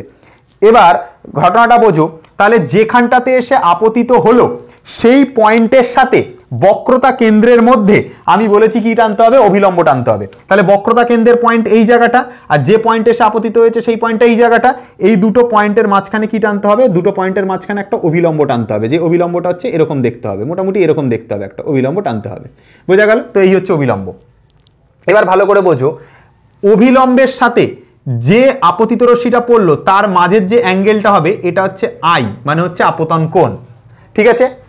আবার মনে রাখতে হবে যে কোণে এটা প্রতিফলিত হলো, মানে এই যে আলোকরশ্মিটা ফিরে যাচ্ছে এই পথে, তো এইখানের কোণটা কত হবে? আর হবে। তো আমরা কি জানি যে এই আইটা আর আরটা সমান হয়, ঠিক আছে? এই জিনিসটা বুঝতে পারছো তো? আমি দরকার নেই, আমি সবকটাকে আমি এটাকে আই ফাই না দিয়ে ধরে এটাকে আমি থিটা দিয়ে ধরছি, আর এটাকে আমি থিটা দিয়ে ধরছি, দুটো তো সেম কোণ হবে, এটাও থিটা হলে এটাও থিটা হবে, সিম্পল হিসাব ভাই। তাহলে কি বললাম যে এ বি আলোকরশ্মি যখন বি পয়েন্টে পড়লো, পড়ার পর বিডি পথে চলে গেল, সিম্পল হিসাব। তাহলে আমরা কি জানি, যেটা আপতন কোণ হবে মানে এ বি সি, যেটা আপতন কোণ, আর যেটা প্রতিফলন কোণ সেটা হচ্ছে সি বি ডি, এই দুটো কোণ সমান হবে, ঠিক আছে? বোঝা গেল কি বলেছি? তাহলে সাইডে এখানে লিখছি, দেখো যে কোণ এ বি, কোণ এ বি সি, কোণ A B C equal to কোণটা হচ্ছে সি বি ডি হচ্ছে, কোণ সি বি ডি হচ্ছে। কেন হচ্ছে ভাই? আমরা জানি এই যে আপতন কোণ আর প্রতিফলন কোণ সমান কোণ, ঠিক আছে? আমি ডট ডট দিয়ে রেখে দিলাম। দেখো আপতন কোণ কোনটা? এ বি সি, এটা হচ্ছে আপতন কোণ। প্রতিফলন কোণ কোনটা? সি বি ডি, এটা হচ্ছে প্রতিফলন কোণ। ধাক্কা খেয়েছে তো, আরে বি পয়েন্টে ধাক্কা খেয়ে তো ফিরে আসছে, তাহলে আমি কোণ মেজার করবো কার সাথে? এই অভিলম্বটার সাথে। একটু আগে তো তাই শিখিয়েছি যে অভিলম্বের সাথে কোণ মাপতে হয়। তাহলে এই সি বি ডি, এই যে সি বি ডি যে লাইনটা, অর্থাৎ এই যে লাইনটা, এটা হচ্ছে আমাদের কি আপতন কোণ আর প্রতিফলন কোণ। কোনটা প্রতিফলন কোণ? সিবিডিটা প্রতিফলন কোণ। তুমি দেখে নাও, সি বি ডি এটা হচ্ছে প্রতিফলন কোণ, আর এ বি সি এটা হচ্ছে এই জায়গাটা হচ্ছে তোমার আপতন কোণ, ঠিক আছে? এই জায়গাটা আপতন কোণ। তাহলে আপতন কোণ আর প্রতিফলন কোণ সমান হয়, এবিসি আর সিবিডি হচ্ছে সমান। বোঝা গেল কি বললাম? আচ্ছা, আর একটা জিনিস তুমি একটুখানি ভালো করে লক্ষ্য করে দেখো, এখানে যেটা এ বি সি আর এই যে পি, এই এ বি সি পিটা একটা জেড তৈরি করছে। দেখো একটুখানি ভালো করে বোঝো, এ বি সি পি, আমি এইভাবে আঁকছি, এ বি সি পি, এটা হচ্ছে এ, এটা হচ্ছে বি, এটা হচ্ছে সি, এটা হচ্ছে পি। তুমি নিজের মতন করে মেলাও, এটা এ, এটা বি, এই যে এ বি, সেটা হচ্ছে এই লাইনটা এখানে এঁকেছি, আর এখানে যেটা বি থেকে সি সেটা এই যে বি থেকে সি, যেটা সি থেকে পি এই যে সি থেকে পি, ঠিক আছে? তার মানে আমাদের এইখানে যে কোণটা তৈরি হবে এইখানেও একই কোণ তৈরি হবে, কারণ এই লাইনটা একটা জেড তৈরি করছে, জেড তৈরি করছে। আর জেড তৈরি করলে সেটা কি তো কোণ তৈরি হয়? একান্তর কোণ তৈরি হয়। আমরা জানি, মনে করো এখানে 10 ডিগ্রি কোণ হয়, তাহলে এখানেও না 10 ডিগ্রি কোণ হবে। এখানে যদি 100 ডিগ্রি কোণ হয় তাহলে এখানেও 100 ডিগ্রি কোণ হবে। এখানে যদি 20 ডিগ্রি হয় তাহলে এখানেও কিন্তু 20 ডিগ্রি কোণ হবে, একান্তর কোণ। আমরা সিম্পল হিসাব জানি, কিন্তু এটা কিন্তু ছোটবেলা থেকে আমরা শিখে আসছি। আর মনে রাখবে, দুটো সমান্তরাল সরলরেখা, এটা একটা সমান্তরাল সরলরেখা, এটা একটা সমান্তরাল সরলরেখা, আর মাঝেরটা ভেদক হলে এখানের কোণ আর এখানের কোণ সবসময় একান্তর কোণ হবে। দেখো এটা সমান্তরাল সরলরেখা, এটা সমান্তরাল সরলরেখা, আর মাঝের এই লাইনটা ভেদক, তাহলে এখানে যে কোণ তৈরি হবে এখানেও সেই কোণ তৈরি হবে, মানে এখানের কোণটাও কিন্তু থিটা কোণ হবে। তার মানে সিম্পল হিসাব এ বি সি যত হবে, কোণ এ বি সি যত হবে তার সাথে বি সি পিও তত হবে, কোণ বি সি পিও তত হবে। কারণটা কি, এরা দুজন হচ্ছে তোমার কি একান্তর কোণ। ঠিক আছে, মনে থাকবে জিনিসটা, যেটা এ বি সি হবে সেটাই বি সি পি হবে, বি সি পি হবে, তো কারণ এটা দুজন একান্তর কোণ, সিম্পল হিসাব। ঠিক আছে, তো এই হচ্ছে ব্যাপার। তো এই হলো ব্যাপার, এখানে দুটো কোণ পেয়ে গেলাম। এবার আমরা কি জানি যে কোনো ত্রিভুজের যদি দুটো কোণ সমান হয় তাহলে সেই ত্রিভুজটাকে আমরা সমদ্বিবাহু ত্রিভুজ বলি। মনে করো এখানে একটা কোনো ত্রিভুজ আমি এঁকেছি, এই ত্রিভুজটার এই কোণটার এই কোণটা সমান, এখানে যদি থিটা হয় মনে করো এই কোণটাও থিটা, তাহলে কি বলবো যে এই গোটা যে ত্রিভুজটা, এই ত্রিভুজটা হচ্ছে একটা সমদ্বিবাহু ত্রিভুজ। এবং কোন কোন বাহুটা সমান হবে, সমদ্বিবাহু মানে কি, সমান দ্বিবাহু মানে সমান দুটো বাহু। তাহলে কোন কোন বাহুটা সমান হবে, এই কোণের সাপেক্ষে এই সামনের বাহুটা সমান হবে, আর এই কোণের সাপেক্ষে এর সামনের বাহুটা সমান হবে। তার মানে সিম্পল হিসাব দেখো, এই যে ত্রিভুজটা পাচ্ছি আমি এখানে, যেটা হচ্ছে আমাদের বি সি এফ যে ত্রিভুজটা পাচ্ছি, সিম্পল হিসাব এখানটাতে দেখো একটুখানি ভালো করে মন দিয়ে শুনবে জিনিসটা, আমাদের যেটা ত্রিভুজ বি সি এফ, কি বললাম, আমাদের যেটা ত্রিভুজ বি সি এফ, এই ত্রিভুজ বিসিএফটা একটা সমদ্বিবাহু ত্রিভুজ, মনে রাখবে জিনিসটা। দেখো কারণ এইখানের কোণটা আর এইখানের কোণটা দুটোই সেম কোণ, এটাও থিটা এটাও থিটা, তাহলে গোটা যে বিসিএফ যে ত্রিভুজটা, এই বিসিএফ ত্রিভুজটা একটা সমদ্বিবাহু ত্রিভুজ, সিম্পল হিসাব। এবার বিসিএফ যদি সমদ্বিবাহু হয় তাহলে থিটা কোণের সাপেক্ষে সামনের বাহুটা মানে সিএফ সমান, আবার এইখানে থিটা কোণের সাপেক্ষে এর সামনের বাহুটা অর্থাৎ বিএফ সমান। তাহলে এখান থেকে কোন জিনিসটা সমান, একটা হচ্ছে এই থিটা কোণের সাপেক্ষে এই সামনের বাহুটা সিএফ সমান সিএফ, আর এই থিটা কোণের সাপেক্ষে এর যে সামনের বাহুটা অর্থাৎ বিএফ, এই সিএফ আর বিএফ হচ্ছে সমান, কারণ সমদ্বিবাহু ত্রিভুজের বাহু, সমদ্বিবাহু কি বললাম মনে রাখতে হবে। দেখো থিটা কোণের সাপেক্ষে সামনের বাহু এই যে বিএফ সমান, এই থিটা কোণের সাপেক্ষে এই সামনের বাহু সিএফ সমান। ঠিক আছে, এইটার সাপেক্ষে সামনেরটা, এটার সাপেক্ষে তার সামনেরটা, এটা সমান। সবসময় মনে রাখতে হবে যদি কোনো সমদ্বিবাহু ত্রিভুজ তৈরি হয়, এই কোণটা যদি থিটা হয় আর এই কোণটা যদি থিটা হয়, এর সাপেক্ষে এই বাহুটা সমান হবে, এর সাপেক্ষে এই বাহুটা সমান হবে, কখনো কিন্তু এই লাইনটা আবার সমান করতে যেও না, এটা সমান হবে না। তো যে কোণটা সমান তার সামনের বাহুটা সমান, যে কোণটা সমান তার সামনের বাহুটা সমান, সিম্পল হিসাব। তাহলে এই কোণের সাপেক্ষে তার সামনের বাহু এটা সমান, আর এই কোণের সাপেক্ষে তার সামনের বাহু সিএফ সমান। তাহলে এই জন্য আমি এখানে কি লিখেছি যে আমাদের এখানে বিএফ আর সিএফ হচ্ছে সমান। প্রথম কথা এটা বোঝা গেল যে বিএফ আর সিএফ সমান হলো, একটা কথা বুঝতে পারলাম। এবার 2 নম্বর কথা বোঝো। 2 নম্বর কথা আমি কি বলবো, 2 নম্বর কথা হচ্ছে যদি আমরা কি বলেছি, দর্পণের উন্মেষটা সবসময় ছোট নিতে হবে, দর্পণের উন্মেষটা ছোট নিতে হবে। তাহলে দর্পণের উন্মেষ ছোট মানে এই যে বি পয়েন্ট আর এই যে পি পয়েন্ট, এরা দুজন খুব কাছাকাছি থাকবে, খুব কাছাকাছি থাকবে। তার মানে রশ্মিটা তখন কিরম রশ্মি হবে, উপাক্ষীয় রশ্মি হবে। একটু আগেই পড়েছি জিনিসটা যে বি আর পি পয়েন্টটা খুব কাছাকাছি থাকবে। তাহলে বি ও পি বিন্দু, তাহলে আমি কি লিখেছি, বি ও পি বিন্দু খুব কাছাকাছি হলে বা দর্পণের উন্মেষ যদি ছোট হয়, দর্পণের উন্মেষ ছোট মানে কি এই যেটা এটা খুব কাছাকাছি অবস্থিত, এটা খুব কাছাকাছি অবস্থিত। আর সিম্পল হিসাব আমি বলছি, বারবারই বলছি, আমরা ক্লাস 10-এ যা পড়বো সেটা হচ্ছে সবসময় দর্পণের উন্মেষটা ছোট নিয়ে পড়বো, ক্লাস 12-এও তাই পড়বো, কিন্তু সেখানে এসে আমরা একটা কারণ জানবো যে কেন আমরা জেনারেলি দর্পণের উন্মেষটা ছোট নিয়ে পড়ি। ঠিক আছে, এটা এই ক্লাসে ডিসকাশন করার জিনিস না, বহুত ডিসকাশন দিতে হবে তোমাদেরকে, কোনো দরকার নেই। আমরা একটু খালি মনে রাখবে এখানে এই কন্ডিশনটা, খালি একটা জিনিসই মনে রাখার মতো আছে, এইটা যে বি আর পি বিন্দু দুটো খুব কাছাকাছি অবস্থিত, অর্থাৎ দর্পণের উন্মেষটা ছোট। তাহলে দর্পণের উন্মেষ যদি ছোট হয়, এই বি আর পি বিন্দু দুটো যদি খুব কাছাকাছি হয়, এই পয়েন্ট দুটো যদি কাছাকাছি হয়, তাহলে মনে রাখবে সিম্পল হিসাব, তুমি একটা নিজেদের সেন্স লাগাও, এই যে লাইনটা, এই যে বিএফ লাইনটা, এটা ডাইরেক্ট পিএফ লাইনের উপর পড়ে যাবে।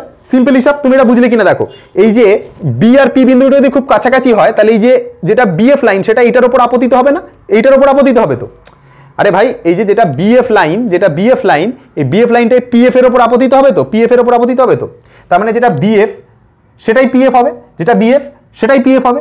তো সেটাই আমি বলতে চাইছি, এইখানের যেটা বিএফ লাইন সেটাই পিএফ এর উপর আপতিত হবে, মানে প্রায় খুব কাছাকাছি থাকবে, নিয়ারলি ইকুয়াল টু থাকবে। তাহলে আমি লিখতে পারি বিএফ আর এখানের যে পিএফ, এরা দুজন প্রায় সমান, এটাকে নিয়ারলি ইকুয়াল টু দিতে পারো বা বলতে পারো যে হচ্ছে সমান, ডাইরেক্ট কোনো অসুবিধা নেই। এই বি আর পি বিন্দুটা যদি খুব কাছাকাছি হয়, তাহলে এই যেটা বিএফ যে লাইনটা, এই লাইনটা খুব কাছে থাকবে পি এর। তার মানে কি হবে, এই লাইনটাকে তুমি এরকম ভাবে ভাবো, এরকম কাছাকাছি রয়েছে, সিম্পল হিসাব। তাহলে কি হবে, এই লাইনটা যদি এর খুব কাছাকাছি থাকে, তাহলে তুমি নিজেই দেখে নাও, এইখানে যত এই যে লাইনটার যা লেন্থ হবে আর এখানে যে লেন্থ হবে, দুটো সেম হবে, দুটো সেম হবে।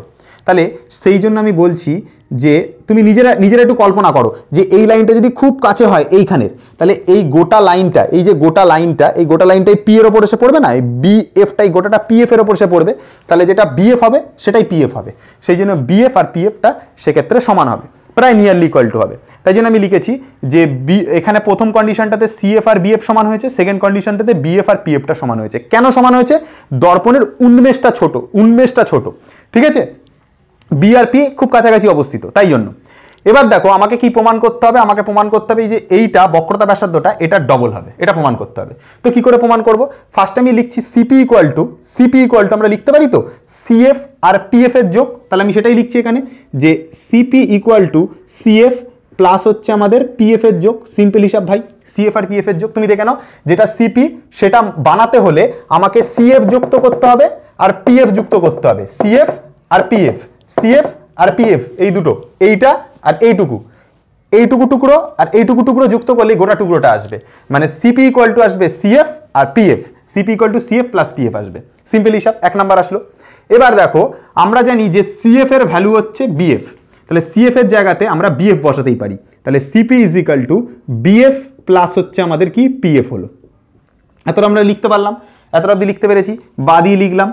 আচ্ছা, আবার দেখো বিএফ এর ভ্যালু কিন্তু পিএফ এর সাথে সমান, এখানে সিএফ এর ভ্যালু বিএফ এর সাথে সমান, আবার এখানে বিএফ এর ভ্যালু পিএফ এর সাথে সমান। তাহলে এই বিএফ এর জায়গাতে আমরা এই বিএফ এর ভ্যালুটা কার সাথে সমান? পিএফ এর সাথে। তো বিএফ এর জায়গাতে পিএফ বসিয়ে দিচ্ছি।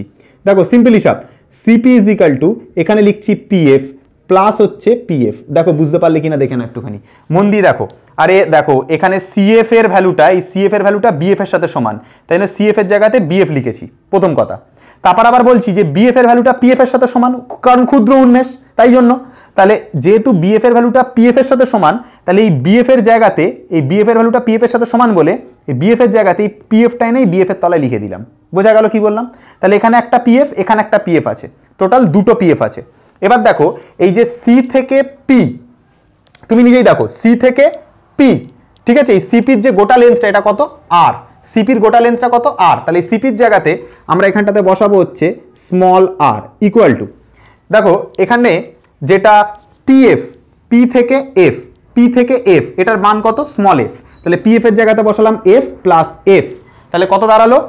আর equal to F plus F মানে হলো 2f। তো আমি এইখানে সাইডে করছি এখানে, তাহলে আর ইকুয়াল টু কত দাঁড়াচ্ছে দেখো, এফ আর এফ যুক্ত করলে এখানে আসবে 2f। পরীক্ষাতে কোয়েশ্চেনটা আর ইকুয়াল টু 2f প্রমাণ করতে দিতে পারে, যদি এতটা অবধি দেয় তাহলে তো এখানেই শেষ করে দেবে প্রমাণ, খাতাম ভাই, খালাস পুরো, ঠিক আছে। তাহলে এখানে আর ইকুয়াল টু 2f প্রমাণিত, বা তোমাকে এখানে প্রমাণটা আরেকটু বাড়াতে বলতে পারে, F is equal to R by 2 দিতে পারে। তাহলে এই দুইটাকে আরের তলায় ঢুকিয়ে দাও, তাহলে এটা হয়ে যাবে 2 ইকুয়াল টু হয়ে যাবে এফ, বা কথাটা ঘুরিয়ে বললে দাঁড়াবে F is equal to R by 2। এটা হয়ে যাচ্ছে প্রমাণ, সেকেন্ড প্রমাণ এটা। যদি এটা প্রমাণ করতে হয় তাহলে এখানেই ছেড়ে দেবে। যদি বলে যে F is equal to R by 2 প্রমাণ করো, বা প্রমাণ করো যে বক্রতা ব্যাসার্ধের অর্ধেক হয় ফোকাস দৈর্ঘ্য, তাহলে F is equal to R by 2 প্রমাণ করবে। কি করবে? জাস্ট দুইটা আরের তলায় ঢুকিয়ে দেবে, ব্যাস ওইটুকু করলেই আমাদের কাজ শেষ, ঠিক আছে। তো এই হচ্ছে তোমাদের প্রমাণ। তাহলে এইটা হয়ে গেল অবতল দর্পণের আর ইকুয়াল টু 2f এর প্রমাণ। খুব ইজি না ভাই? খুব ইজি কিনা তুমি বলো? এতদিন পর্যন্ত তোমাদের কাছে কঠিন লাগতো, এবার তোমরা বলো যে নিজেরা যে এটা ইজি কিনা। ইজি তো? ও উত্তল দর্পণের ক্ষেত্রে আর ইকুয়াল টু 2f এর প্রমাণটা, মানে বক্রতা ব্যাসার্ধ ফোকাস দূরত্বের দ্বিগুণ হবে, এটা উত্তল দর্পণের ক্ষেত্রে প্রমাণ করবো। আগেরটা প্রমাণ করেছিলাম অবতল দর্পণের ক্ষেত্রে, এটা করবো উত্তল দর্পণের ক্ষেত্রে।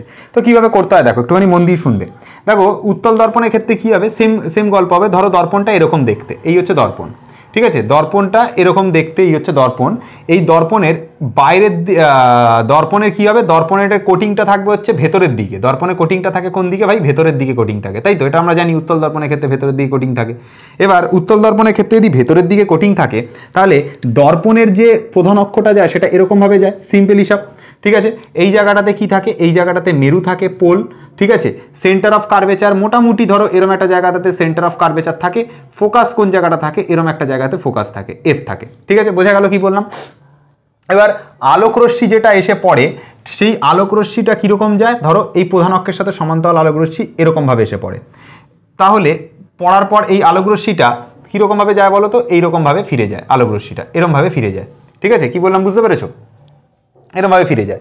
তো মনে করো এই রশ্মিটা হচ্ছে এ বি আলোকরশ্মি, এই রশ্মিটা হচ্ছে এবি আলোক রশ্মি, আর এটা বিডি পথে ফিরে গেল। এবি আলোক রশ্মি যেটা প্রধান অক্ষের সাথে সমান্তরালে এসে পড়ে এবং বিডি পথে চলে যায়, বিডি পথে চলে যায়। তোমরা চাইলে এক্স আর এটাকে এক্স ড্যাশ নামকরণ করতেই পারো যদি ইচ্ছা থাকে, ঠিক আছে। যেমন আমি কিন্তু কোনোটাতে প্রধান অক্ষের নামকরণ এক্স এক্স ড্যাশ দিইনি, তোমার যদি মনে হয় দেবে দিতে পারো, কোনো অসুবিধা নেই, অনেক বইতে দেওয়া থাকে, সেই জন্য দিয়ে দিলাম।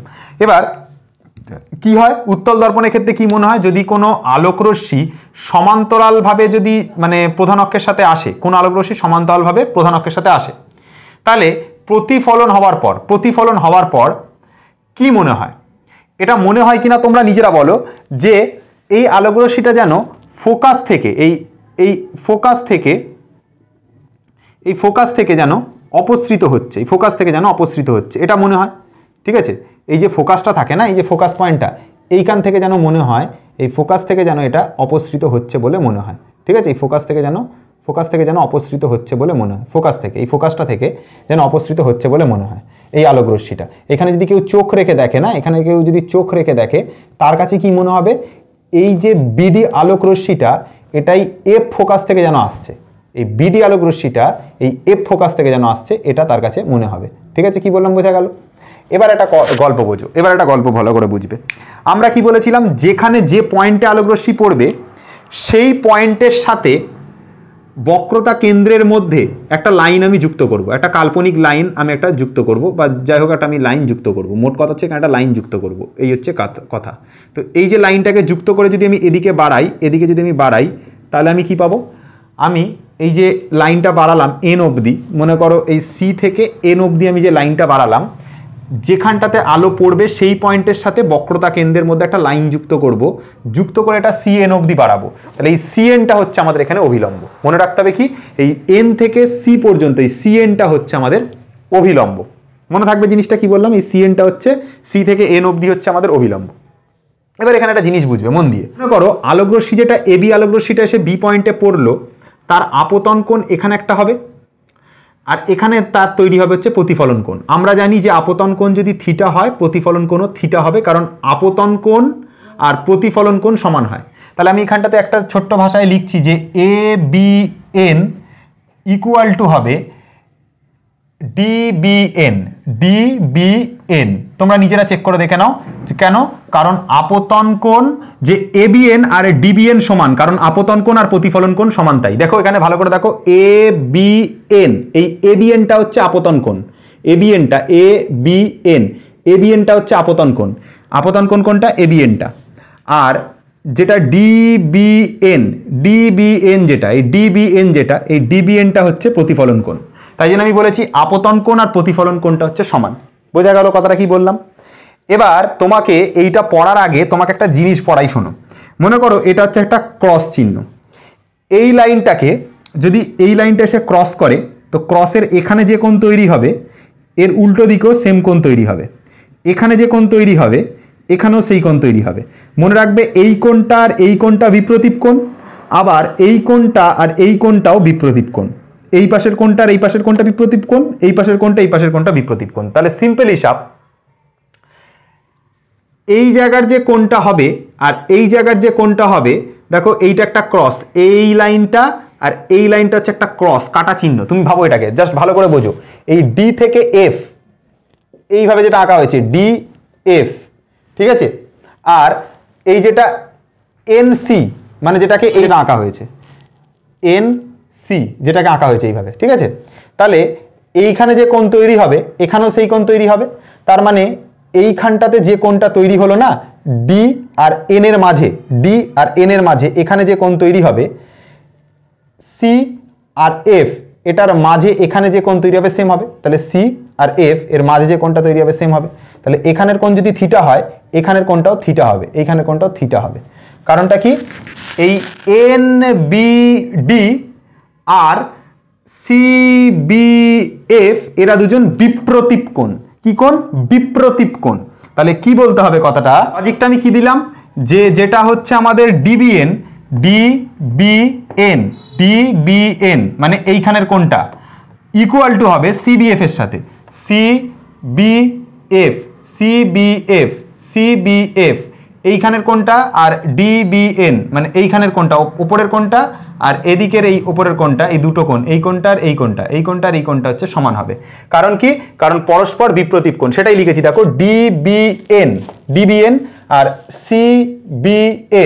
সিবিএফ এরা দুজন সমান করেছি। কেন করেছি? পরস্পর বিপ্রতীপ কোণ। তাহলে এটা হচ্ছে 1 নম্বর কন্ডিশন, এটা হচ্ছে 2 নম্বর কন্ডিশন। 3 নম্বর কন্ডিশন আর একটা বানাবো। মনে করো যে এটা একটা সরলরেখা আর এটা একটা সরলরেখা, ঠিক আছে, আর এই হচ্ছে তার কোন একটা ভেদক, ঠিক আছে, বা কোন একটা ভেদক। তাহলে ভেদকের এখানে যে কোণটা তৈরি হবে এখানেও সেই কোণ তৈরি হবে, মানে এইটা লাইন আর এইটা আপার পার্টে যে কোণটা তৈরি হবে এই লাইনের আপার পার্টেও সেম কোণ তৈরি হবে, মানে এইখানে যে কোণটা তৈরি হচ্ছে থিটা, মনে রাখতে হবে এখানেও সেম কোণ তৈরি হচ্ছে থিটা। কেন বলো তো? আমি এটাদেরকে তোমাদেরকে এঁকে বোঝাই। মনে করো এই লাইনটা হচ্ছে সিএন লাইন, এই লাইনটা হচ্ছে সিএন লাইন, এটা হচ্ছে ভেদকটা হচ্ছে সিএন লাইন, আর এই এবিটা হচ্ছে এই লাইনটা, হচ্ছে এই লাইনটা এ বি, এটা হচ্ছে এই লাইনটা। আর একটা কি? আর একটা হচ্ছে তোমার সিপি কোন লাইনটা হবে? সিপিটা হচ্ছে তোমার, সরি এটা সি হবে, এটা হচ্ছে সি, এটা হচ্ছে এন, এটা হচ্ছে সিপি, এই লাইনটা, ঠিক আছে, এটা হচ্ছে সিপি। তাহলে দেখো এখানে যে কোণ তৈরি হবে এখানেও তো সেই কোণ তৈরি হবে। এখানে যদি থিটা হয় তাহলে এখানেও থিটা হবে না, কারণ এইখানে যেটা সি, এখানে এটা এন বি এ, সেটাই এখানে বিসিপি অনুরূপ কোণ। এখানের কোণটার এখানের কোণটা অনুরূপ কোণ। একটা সমান্তরাল রেখার ওপরের কোণ, সমান্তরাল রেখার ওপরের কোণ, এই যে সমান্তরাল রেখা তার ওপর দিকের কোণ, এই যে সমান্তরাল রেখা তার ওপর দিকের কোণ। তাই জন্য আমরা এখানে আরেকটা কথা বলতে পারি, যেটা হচ্ছে এ বি এন, মানে এই যে কোণটা, এইখানের যে কোণটা, আর যেটা হচ্ছে বি সি এফ, মানে এইখানের যে কোণটা, এই দুটো কোণই হচ্ছে সমান। এই যেটা এ বি এন আর যেটা বি সি এফ, কারণ এইখানের কোণটা থিটা হলে এখানের কোণটাও থিটা হবে, কারণ এবিএন আর বিসিএফ হচ্ছে অনুরূপ কোণ, সেই কারণের জন্য। তাহলে এইখানের কোণটার সাথে এই কোণটা সমান, আর ওপরের কোণটার সাথে এই কোণটা সমান, কারণ এই কোণটা আর এই কোণটা বিপ্রতীপ কোণ, এই কোণটা আর এই কোণটা অনুরূপ কোণ। সিম্পল হিসাব, এই রেখার ওপরের কোণ, এই রেখার ওপরের কোণ। আবার এইটা ক্রস যদি হয়, এই লাইনটা আমি একটু আগে দেখিয়েছি, তাহলে এইখানের কোণটা আর এইখানের কোণটা বিপ্রতীপ কোণ হবে, সমান হবে। বুঝতে পেরেছো? তাহলে দেখো এখানের ক্ষেত্রেও সেম লজিক আসছে ভাই। এখানের ক্ষেত্রেও কি লজিক আসছে, যেটা বি সি এফ যে ত্রিভুজটা, তার দেখো এখানের কোণটা সমান আর এখানের কোণটা সমান, তার মানে বুঝতে হবে এই যে বিসিএফ যে ত্রিভুজটা এটা সমদ্বিবাহু ত্রিভুজ। তাহলে ত্রিভুজ বিসিএফ সমদ্বিবাহু, ঠিক আছে। তাহলে কি লিখলাম? ত্রিভুজ যেটা বিসিএফ, ত্রিভুজ বিসিএফটা সমদ্বিবাহু। এই যে দেখো, দেখে নাও, এইখানের কোণটা থিটা, এখানের কোণটা থিটা, দুটো কোণ সমান, তার মানে দুটো বাহুও সমান হবে। তাহলে এই কোণটা থিটা, এই কোণটা থিটা, তার মানে এই কোণের সাপেক্ষে এই বাহুটা সমান, আবার এই কোণের সাপেক্ষে এই বাহুটা সমান। বোঝা গেল কি বললাম? এই কোণটার সাপেক্ষে এই বাহুটা সমান মানে বিএফ বাহুটা, আর এই কোণের সাপেক্ষে এই বাহুটা সমান মানে সিএফ বাহুটা, তার মানে বিএফ আর সিএফটা সমান হবে। বোঝা গেল কি বলেছি? আবার দেখো, আমি বারবার একটাই কথা বলছি, দর্পণের উন্মেষটাকে ছোট নিতে হবে।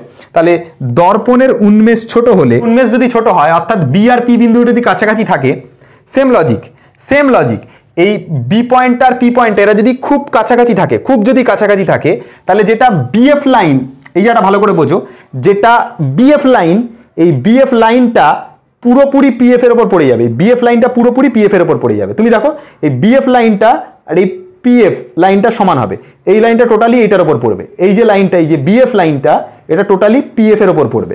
তাহলে দর্পণের উন্মেষ ছোট হলে আমি আরেকটা কথা বলতে পারি, সেটা হচ্ছে বিএফ আর পিএফ সমান হবে, বিএফ আর পিএফটা হচ্ছে সমান হবে। বোঝা গেল কি বললাম? বিএফ আর পিএফটা সমান হবে। এবার একটা কথা বোঝো, এই পি থেকে সি পর্যন্ত এই যে গোটা ডিস্টেন্সটা, এই গোটা ডিস্টেন্সটাকে আমরা আর দিয়ে লিখে থাকি, কারণ এটা বক্রতা ব্যাসার্ধ, আর দিয়ে লিখে থাকি। তাহলে সিপি ইজিক্যাল টু হচ্ছে, একটা হচ্ছে সিএফ আর একটা হচ্ছে পিএফ, এই দুটো জিনিসের যোগ, মানে সিএফ প্লাস হচ্ছে পিএফ, এই দুটো জিনিসের যোগ, সিএফ এর মান আর পিএফ এর মানের যোগ। মনে রাখবে এই যে ফোকাস পয়েন্ট, এটার সাথে মেরুর মধ্যে যে ডিস্টেন্স, এটাকে স্মল এফ দিয়ে লেখা হয়, এইটাকে ফোকাস থেকে মেরু পর্যন্ত ডিস্টেন্সটাকে স্মল এফ, এটা দিয়ে লেখা হয়। তাহলে পিএফ এর ভ্যালু কত? পি থেকে এফ এর ভ্যালু কত? এফ।